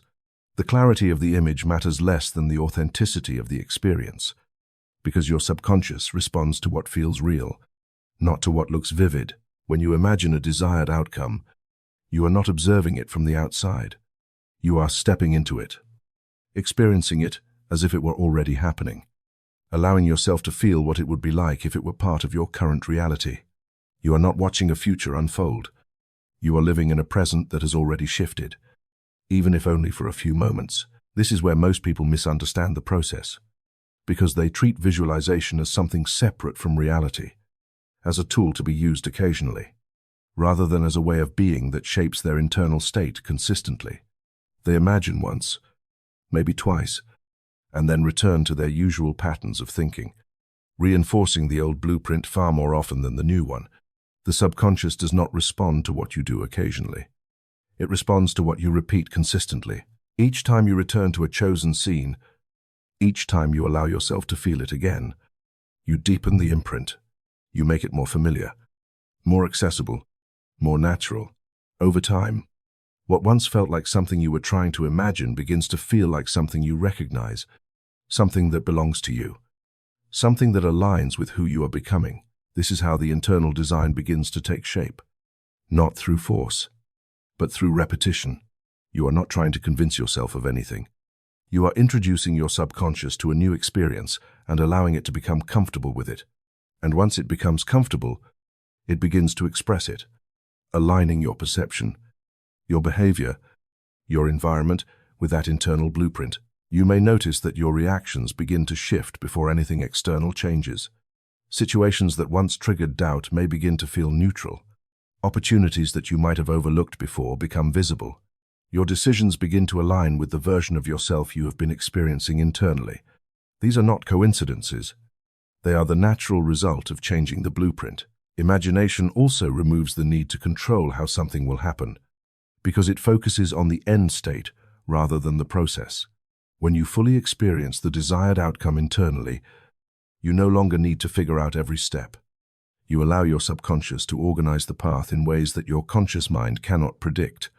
You move from trying to manage the details to allowing the result to unfold from the state you have already established. This does not mean you stop acting. It means your actions are no longer driven by uncertainty. They are guided by alignment. You respond to what appears. You follow what feels natural. You move in ways that support the state you have already accepted internally. The effort becomes lighter. The process becomes smoother, because you are no longer trying to create something from a place of lack. You are expressing something from a place of presence. You have always been imagining, always been creating internal experiences that your subconscious responds to, even when you were not aware of it. The only difference now is that you are beginning to direct that process, to choose what you dwell on, to design the inner world that shapes the outer one. This is not about escaping your current reality. It is about transforming the source from which it emerges. You are not denying what is in front of you. You are redefining what comes next by changing what you hold within. And as you continue to return to that inner experience, to feel it, to live it even briefly, it begins to take on a weight that cannot be ignored. The line between imagination and reality begins to blur, not because you are losing touch with what is real, but because what you have imagined is becoming real. The internal design is becoming external experience. The blueprint is becoming structure. The feeling is becoming form, and you realize that what you once thought was just in your mind has always been the beginning of everything that appears in your life, quietly shaping it from within, waiting for you to notice that you are not just imagining reality. You are designing it. You do not become what you want.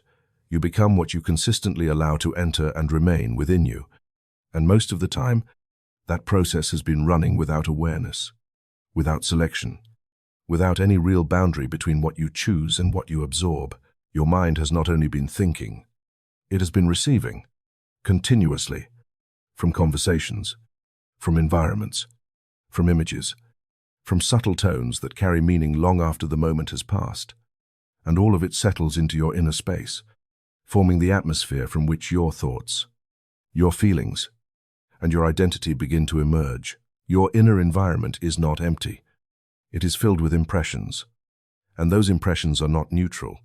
They shape the way you interpret reality before you even realize it.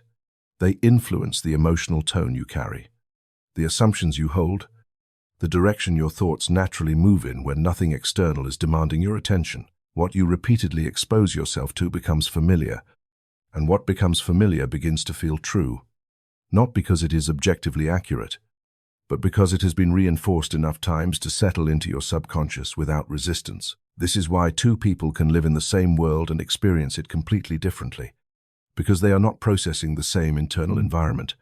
One mind may be filled with tension, doubt, and limitation, not because life is inherently that way, but because those impressions have been allowed to accumulate, to repeat, to stabilize into a baseline that filters everything through that lens.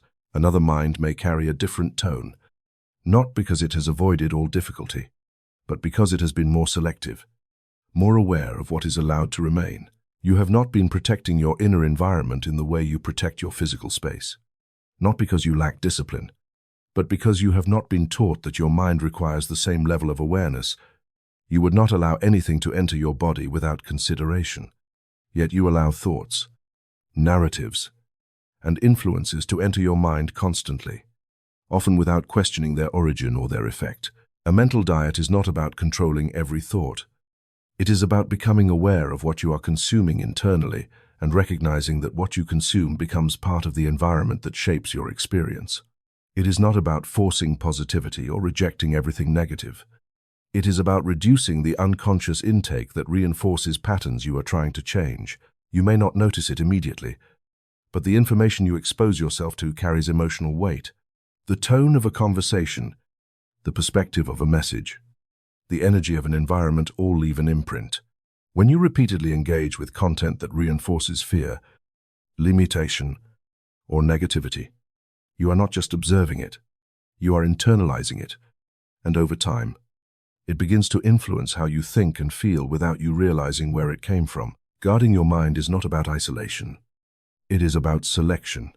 It is about choosing what you allow to stay, what you give your attention to, what you repeat internally after it has entered. Because not everything you encounter needs to become part of your identity. Not everything you hear needs to be carried forward. This requires awareness at a deeper level. Because the most influential inputs are often subtle, they are not the loud, obvious messages, but the repeated tones, the quiet assumptions, the background narratives that shape your perception over time. You begin to notice how certain environments make you feel, how certain interactions leave a lingering effect, how certain thoughts seem to arise more easily after exposure to particular inputs. Once you see this, you begin to realize that your mind is not just generating thoughts, it is responding to what it has been fed. And if you want to change the output, you must begin to change the input. Not completely, not instantly, but gradually, with intention. You start to reduce what reinforces what you no longer want to experience, not by rejecting it aggressively, but by giving it less space, less repetition, less attention. You begin to introduce what aligns with the state you are choosing, not forcefully, but consistently, allowing those impressions to accumulate in the same way the old ones did. This is not about perfection, because you cannot control every influence, but you can influence what you dwell on. You can choose what you return to, what you reinforce, what you allow to take root. And that choice, repeated over time, begins to shift your inner environment. As your inner environment changes, your thoughts begin to change, not because you are forcing them, but because they are emerging from a different foundation. Your emotional baseline shifts, your reactions soften, your expectations begin to align with what you have been allowing to grow within you. You may notice that certain thoughts no longer arise as easily, that certain patterns lose their intensity, that your mind begins to move in directions that feel more aligned with what you want to experience. This is not because you have controlled every thought. It is because you have changed the environment from which those thoughts emerge. Your subconscious is always responding to what is most familiar, and familiarity is created through repetition. What you expose yourself to repeatedly becomes part of your internal landscape, and that landscape becomes the reference point for your experience.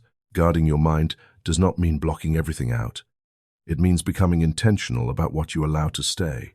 It means recognizing that your attention is not passive. It is active. It is shaping what becomes familiar, what becomes dominant, what becomes real to you. You do not need to force a new identity into place if your environment continues to reinforce the old one. But when your environment begins to support the new direction, when the inputs you allow begin to align with what you are choosing internally, the shift becomes smoother, more natural, more sustainable. This is where discipline becomes subtle, not as restriction, but as awareness. You are not fighting your mind. You are guiding it. You are not trying to eliminate every unwanted thought. You are reducing the conditions that allow those thoughts to dominate. And as this continues, your inner space becomes clearer, less crowded with conflicting signals, more aligned with the state you are cultivating. From that clarity, your experience begins to change, not because you forced it, but because you are no longer feeding the patterns that were shaping it before. You have always been influenced by what you allow into your mind, even when you were not aware of it.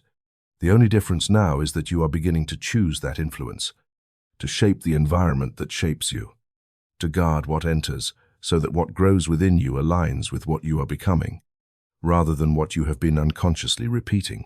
You have been trained to search for answers outside of yourself, to analyze, to calculate, to gather enough information so that your next step feels justified, safe, and rational. And because of that, you have learned to trust what is loud, what is measurable, what can be explained, while something quieter has been speaking beneath all of that. Something that does not compete for your attention, does not argue, does not insist, but remains present, steady, and often overlooked simply because it does not follow the rules your mind has been conditioned to respect. There are moments when you sense it, not as a thought, but as a knowing, a subtle pull in a certain direction, a quiet clarity that does not come from reasoning, a feeling that something is right or not right without needing to explain why. And yet, almost immediately, your mind steps in, questioning it, analyzing it, comparing it to past experiences, trying to make it fit into something logical, something that can be justified. In that process, the signal weakens, not because it disappears, but because it is being overshadowed by noise. Intuition does not operate through force. It does not demand attention. It requires space. It becomes clearer when your mind is not crowded with constant analysis, when your attention is not pulled in multiple directions, when you are not trying to control every outcome. It emerges in stillness, in the moments where you are not actively searching, not trying to figure everything out, but simply present, open, and receptive. Stillness is not the absence of activity. It is the absence of unnecessary movement within your mind. It is the state where you are no longer reacting to every thought, no longer following every impulse, no longer filling every gap with noise. In that state, something shifts, because you begin to hear what was always there but was previously drowned out. You have been living in a constant stream of thought, moving from one idea to the next, from one concern to another, rarely pausing long enough to notice what lies beneath that surface. Your mind has become accustomed to movement, to engagement, to solving, and because of that, stillness can feel unfamiliar, even uncomfortable at first. But within that stillness is where clarity begins to form, not as a constructed answer, but as something that reveals itself naturally when you are no longer interfering. Inner guidance does not present itself as a detailed plan. It does not give you every step in advance. It gives you direction, a sense of where to move next, a feeling that something aligns or does not align without needing explanation. It does not eliminate uncertainty, but it changes your relationship with it, because you begin to trust that you can move without knowing everything in advance. This trust is not blind. It is developed through experience, through noticing how often your initial sense, your quiet knowing, was accurate before your mind began to complicate it. You start to recognize that not every decision requires analysis, that not every step needs to be calculated, that there is a level of intelligence within you that operates beyond logic, beyond reasoning, beyond the need to justify itself. When you begin to listen to that guidance, something shifts in how you move through life. You are no longer waiting for perfect clarity before taking action. You are responding to what feels aligned in the moment. You are no longer forcing decisions based on pressure or urgency. You are allowing them to emerge from a place of calm awareness. This does not mean you ignore logic. It means you no longer rely on it as your only source of direction. Logic becomes a tool, not the authority. It supports your movement, but it does not dictate it. Your decisions are no longer driven solely by what makes sense, but by what feels right at a deeper level. At first, this can feel uncertain, because you are stepping out of a pattern of control, out of the need to have everything figured out. You may question yourself, wonder if you are making the right choice, feel the urge to return to analysis. But each time you choose to trust that inner sense, even in small ways, you strengthen it. You begin to build a relationship with it, to recognize its presence more clearly, to differentiate it from the noise of your thoughts. You may notice that when you follow that guidance, things tend to unfold more smoothly, not because there are no challenges, but because you are moving in alignment rather than resistance. You are not forcing yourself into situations that do not feel right. You are not ignoring signals that something is off. You are allowing yourself to adjust, to shift, to move in ways that feel natural rather than imposed. This creates a different kind of flow, one that is not based on effort, but on alignment. You are no longer trying to control every outcome. You are responding to what is present with a level of awareness that allows you to navigate without constant struggle. You begin to see that not everything needs to be figured out in advance. That clarity often comes through movement, not before it. Stillness becomes the place where you return, not as an escape, but as a way to reconnect with that deeper layer of awareness. It is where you allow the noise to settle, where you create space for something more subtle to emerge.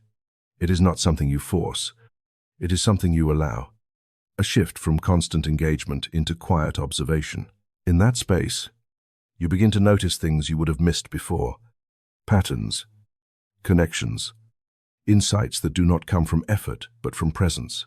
You begin to trust that you are not separate from the guidance you are seeking, that it is not something outside of you that you need to find, but something within you that you need to hear. You have always had access to this, even when you were not aware of it, even when you were following other voices, other influences, other expectations. The difference now is that you are beginning to recognize it, to give it space, to allow it to guide you in ways that do not require constant justification. And as you continue to listen, to trust, to move from that place, something stabilizes within you. You no longer feel the same need to control everything, because you begin to see that you can respond in the moment, that you can adjust, that you can navigate without having every answer in advance. You are not losing control. You are shifting into a different kind of intelligence, one that does not operate through force, but through awareness, one that does not require constant effort, but responds to alignment, one that has always been present, waiting for you to become still enough to hear it. You have been trying to move life forward as if creation were something that responds to pressure, as if the more you push, the more you force, the more you control, the faster things will align. And yet what you have felt, again and again, is that the harder you try, the more resistance appears, the more tension builds, the more distant everything seems to become. This is not because you are doing something wrong. It is because you have been moving against the rhythm rather than with it, trying to accelerate a process that does not respond to force, only to alignment. Creation does not unfold in a straight line. It moves in cycles, in waves, in rhythms that include movement and stillness, expansion and rest, clarity and integration. You have been taught to value constant action, constant progrès, constant output, as if stopping were failure, as if slowing down meant losing momentum. But what you have not seen is that the moments of stillness are not interruptions. They are part of the process. They are where integration happens, where what you have impressed begins to settle, where what you have been building internally starts to take form. Presence is the entry point into that rhythm, not as an idea, but as a state where you are no longer divided between past and future, no longer pulled by what has been or what has not yet happened, but fully aware of what is here, now, without needing it to be different in order for you to feel at ease. This state does not come from controlling your thoughts. It comes from allowing them to pass without attaching yourself to them, from returning your attention to what is immediate rather than what is imagined. When you are present, something shifts in your experience, because you are no longer reacting from accumulated tension. You are responding from clarity. Your perception sharpens, your awareness deepens, and your actions become more precise, not because you are trying harder, but because you are not distracted by unnecessary mental movement. You are not scattered across different timelines. You are grounded in the moment where your influence actually exists. Relaxation is not the absence of effort. It is the absence of resistance within effort. It is the state where you are no longer tightening against what is happening, no longer bracing yourself, no longer carrying tension that does not serve the action you are taking. You can still move, still create, still engage, but you do so without the underlying strain that turns action into struggle. This is where emotional mastery begins to emerge, not as control over your feelings, but as awareness of them, as the ability to notice what you are experiencing without immediately being driven by it. You begin to see that emotions are not commands. They are signals. They indicate a state. They reflect what you have been holding internally, but they do not dictate what you must do next. When you are not aware of this, emotions lead you. They shape your reactions. They determine your choices. And because they are often tied to past patterns, they keep you moving within familiar cycles. But when you become aware, you create space between the feeling and the response. And in that space, you gain the ability to choose. You can feel something without becoming it. You can experience a wave of emotion without allowing it to define your state. This is not suppression. It is observation. It is the recognition that what you feel is moving through you, not something you are permanently attached to. And in that recognition, the intensity begins to soften, not because you are forcing it to change, but because you are no longer feeding it with unconscious reaction. This is how the rhythm of creation stabilizes within you, because you are no longer swinging between extremes, no longer driven entirely by impulse or entirely by control.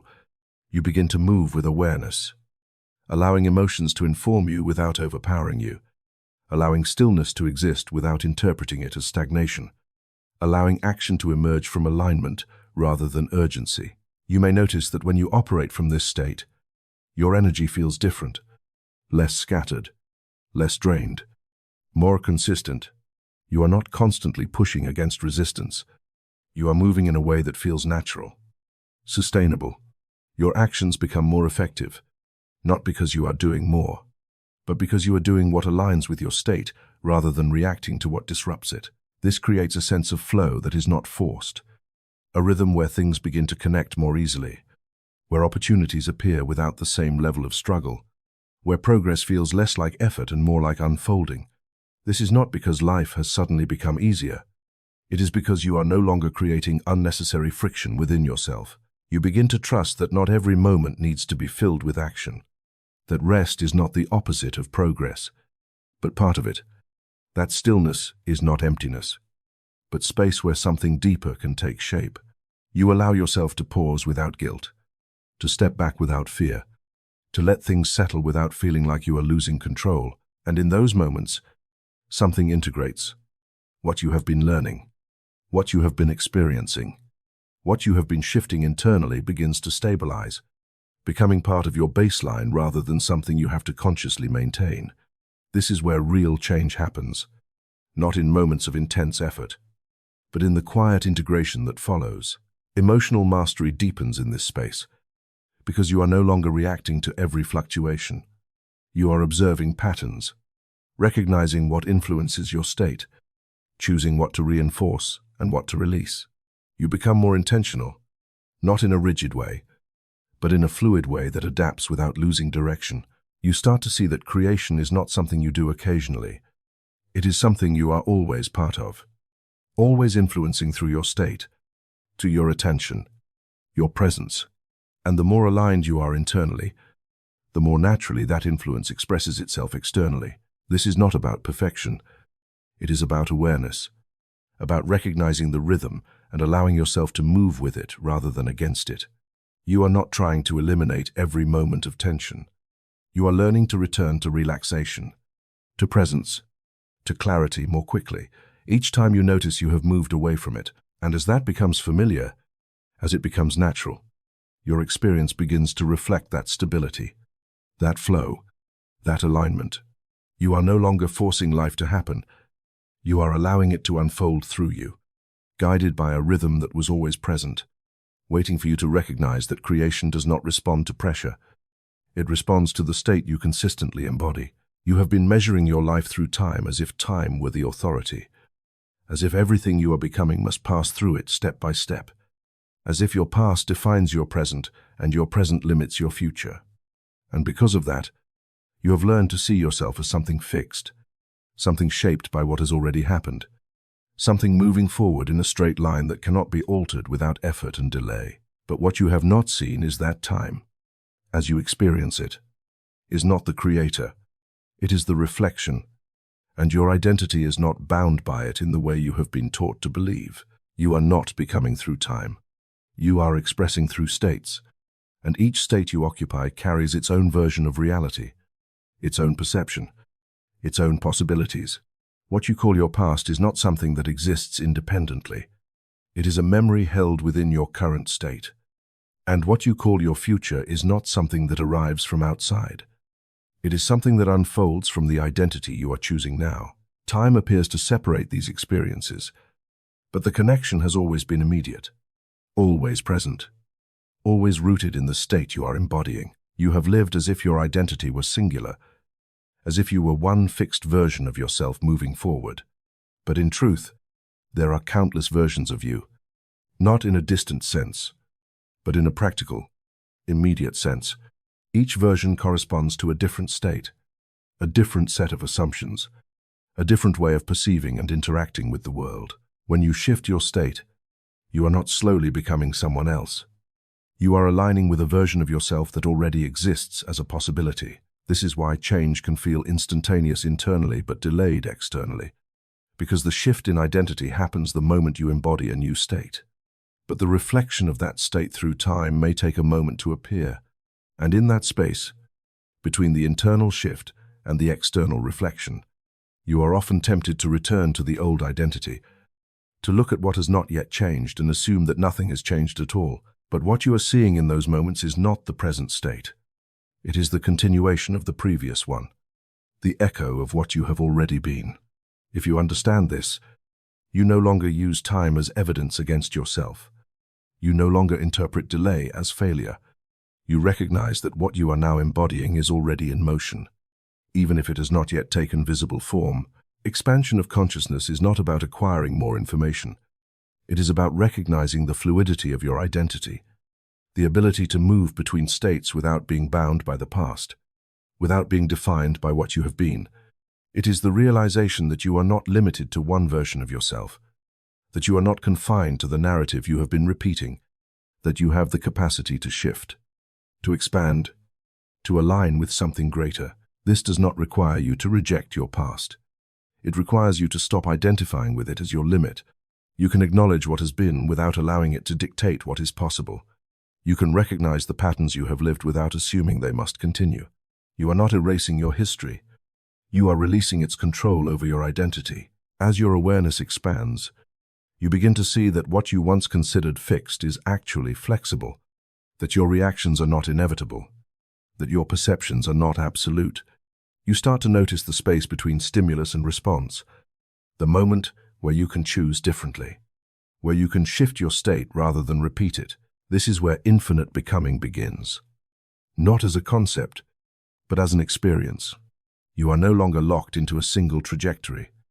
You are moving through possibilities, choosing which version of yourself to embody, which state to stabilize, which identity to reinforce. Each choice may seem small, but over time, those choices accumulate, shaping a direction that feels entirely different from where you once were. You may notice that your sense of time begins to change, that you are less attached to how long something takes, less concerned with comparing your progress to an external measure. You begin to trust that what matters is not the duration, but the state you are maintaining. You are no longer rushing toward a future. You are aligning with it internally and allowing it to unfold externally. This creates a different relationship with uncertainty, because you are no longer trying to predict every outcome. You are focusing on who you are being in the present. You understand that your state determines your experience. And as long as that state remains aligned, the details will organize themselves in ways that you do not need to control. You begin to feel less confined by your previous identity, less attached to old labels, less defined by what you once believed about yourself. You become more fluid, more adaptable, more open to new experiences that align with the version of yourself you are choosing now. This is not instability. It is expansion. It is the recognition that you are not limited to what you have been, that you are not required to remain consistent with a past version of yourself that no longer serves you. You can change, not gradually through time, but immediately through state, and then allow time to reflect that change. You are not waiting to become, you are becoming now, in each moment, through each shift in awareness, through each decision to align with a different state. You are not moving toward a fixed destination. You are expanding into possibilities that were always available but not previously recognized. And as this awareness deepens, something within you stabilizes, not as a fixed identity, but as a sense of presence that is not dependent on any single version of yourself. You are no longer trying to define yourself rigidly. You are allowing yourself to evolve, to shift, to grow without being constrained by what has already been. Time continues to move, but your relationship with it changes. It is no longer something that limits you. It becomes something that reflects you. Your identity is no longer something that is shaped by time. It becomes something that shapes how time unfolds in your experience. You realize that you have never been static, never been fixed, never been confined to a single path. You have always been in the process of becoming, even when you were not aware of it. The difference now is that you are participating in that process consciously, choosing your state, expanding your awareness, aligning with possibilities that once felt distant but now feel accessible, and from that place, becoming is no longer something you wait for. It is something you live, something that unfolds through you, not bound by the past, not limited by time, but guided by the awareness that you are not defined by what has been.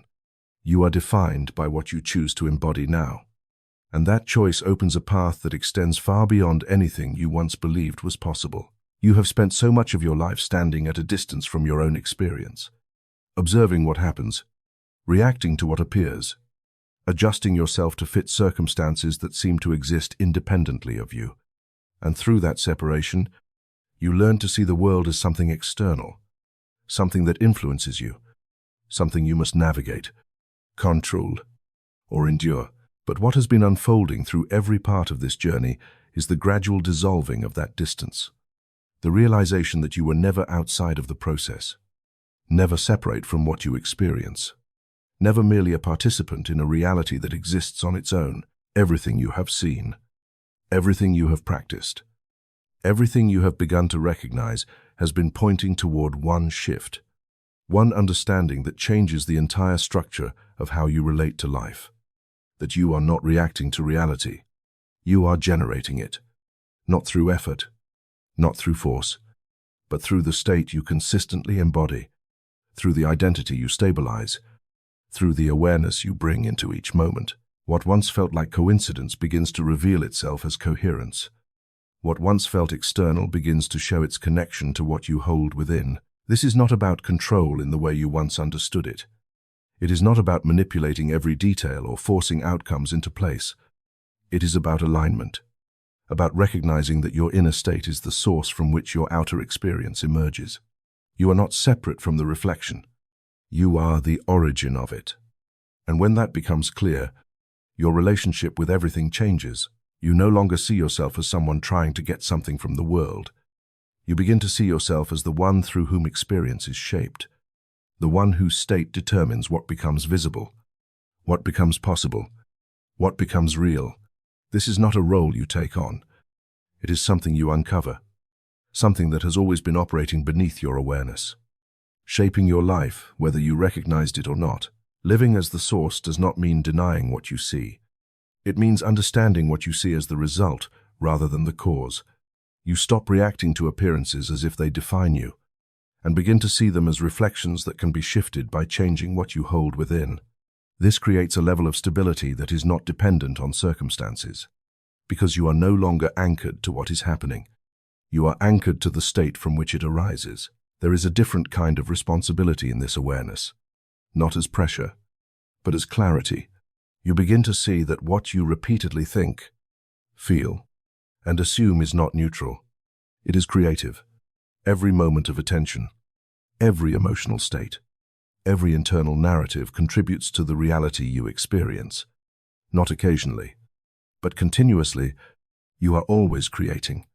Even when you believe you are simply observing, this awareness does not make life heavier. It makes it clearer. You are no longer searching for external causes, no longer trying to fix everything outside before allowing yourself to feel different. You begin where you actually have influence, within your state, within your perception, within your awareness, and from that point, everything else begins to align. You may notice that as you live from this understanding, your need to control diminishes. Your reactions soften. Your sense of urgency fades. You are no longer chasing outcomes. You are embodying them. You are no longer trying to become something. You are allowing yourself to be it now. And from that being, your actions, your decisions, your experiences naturally align.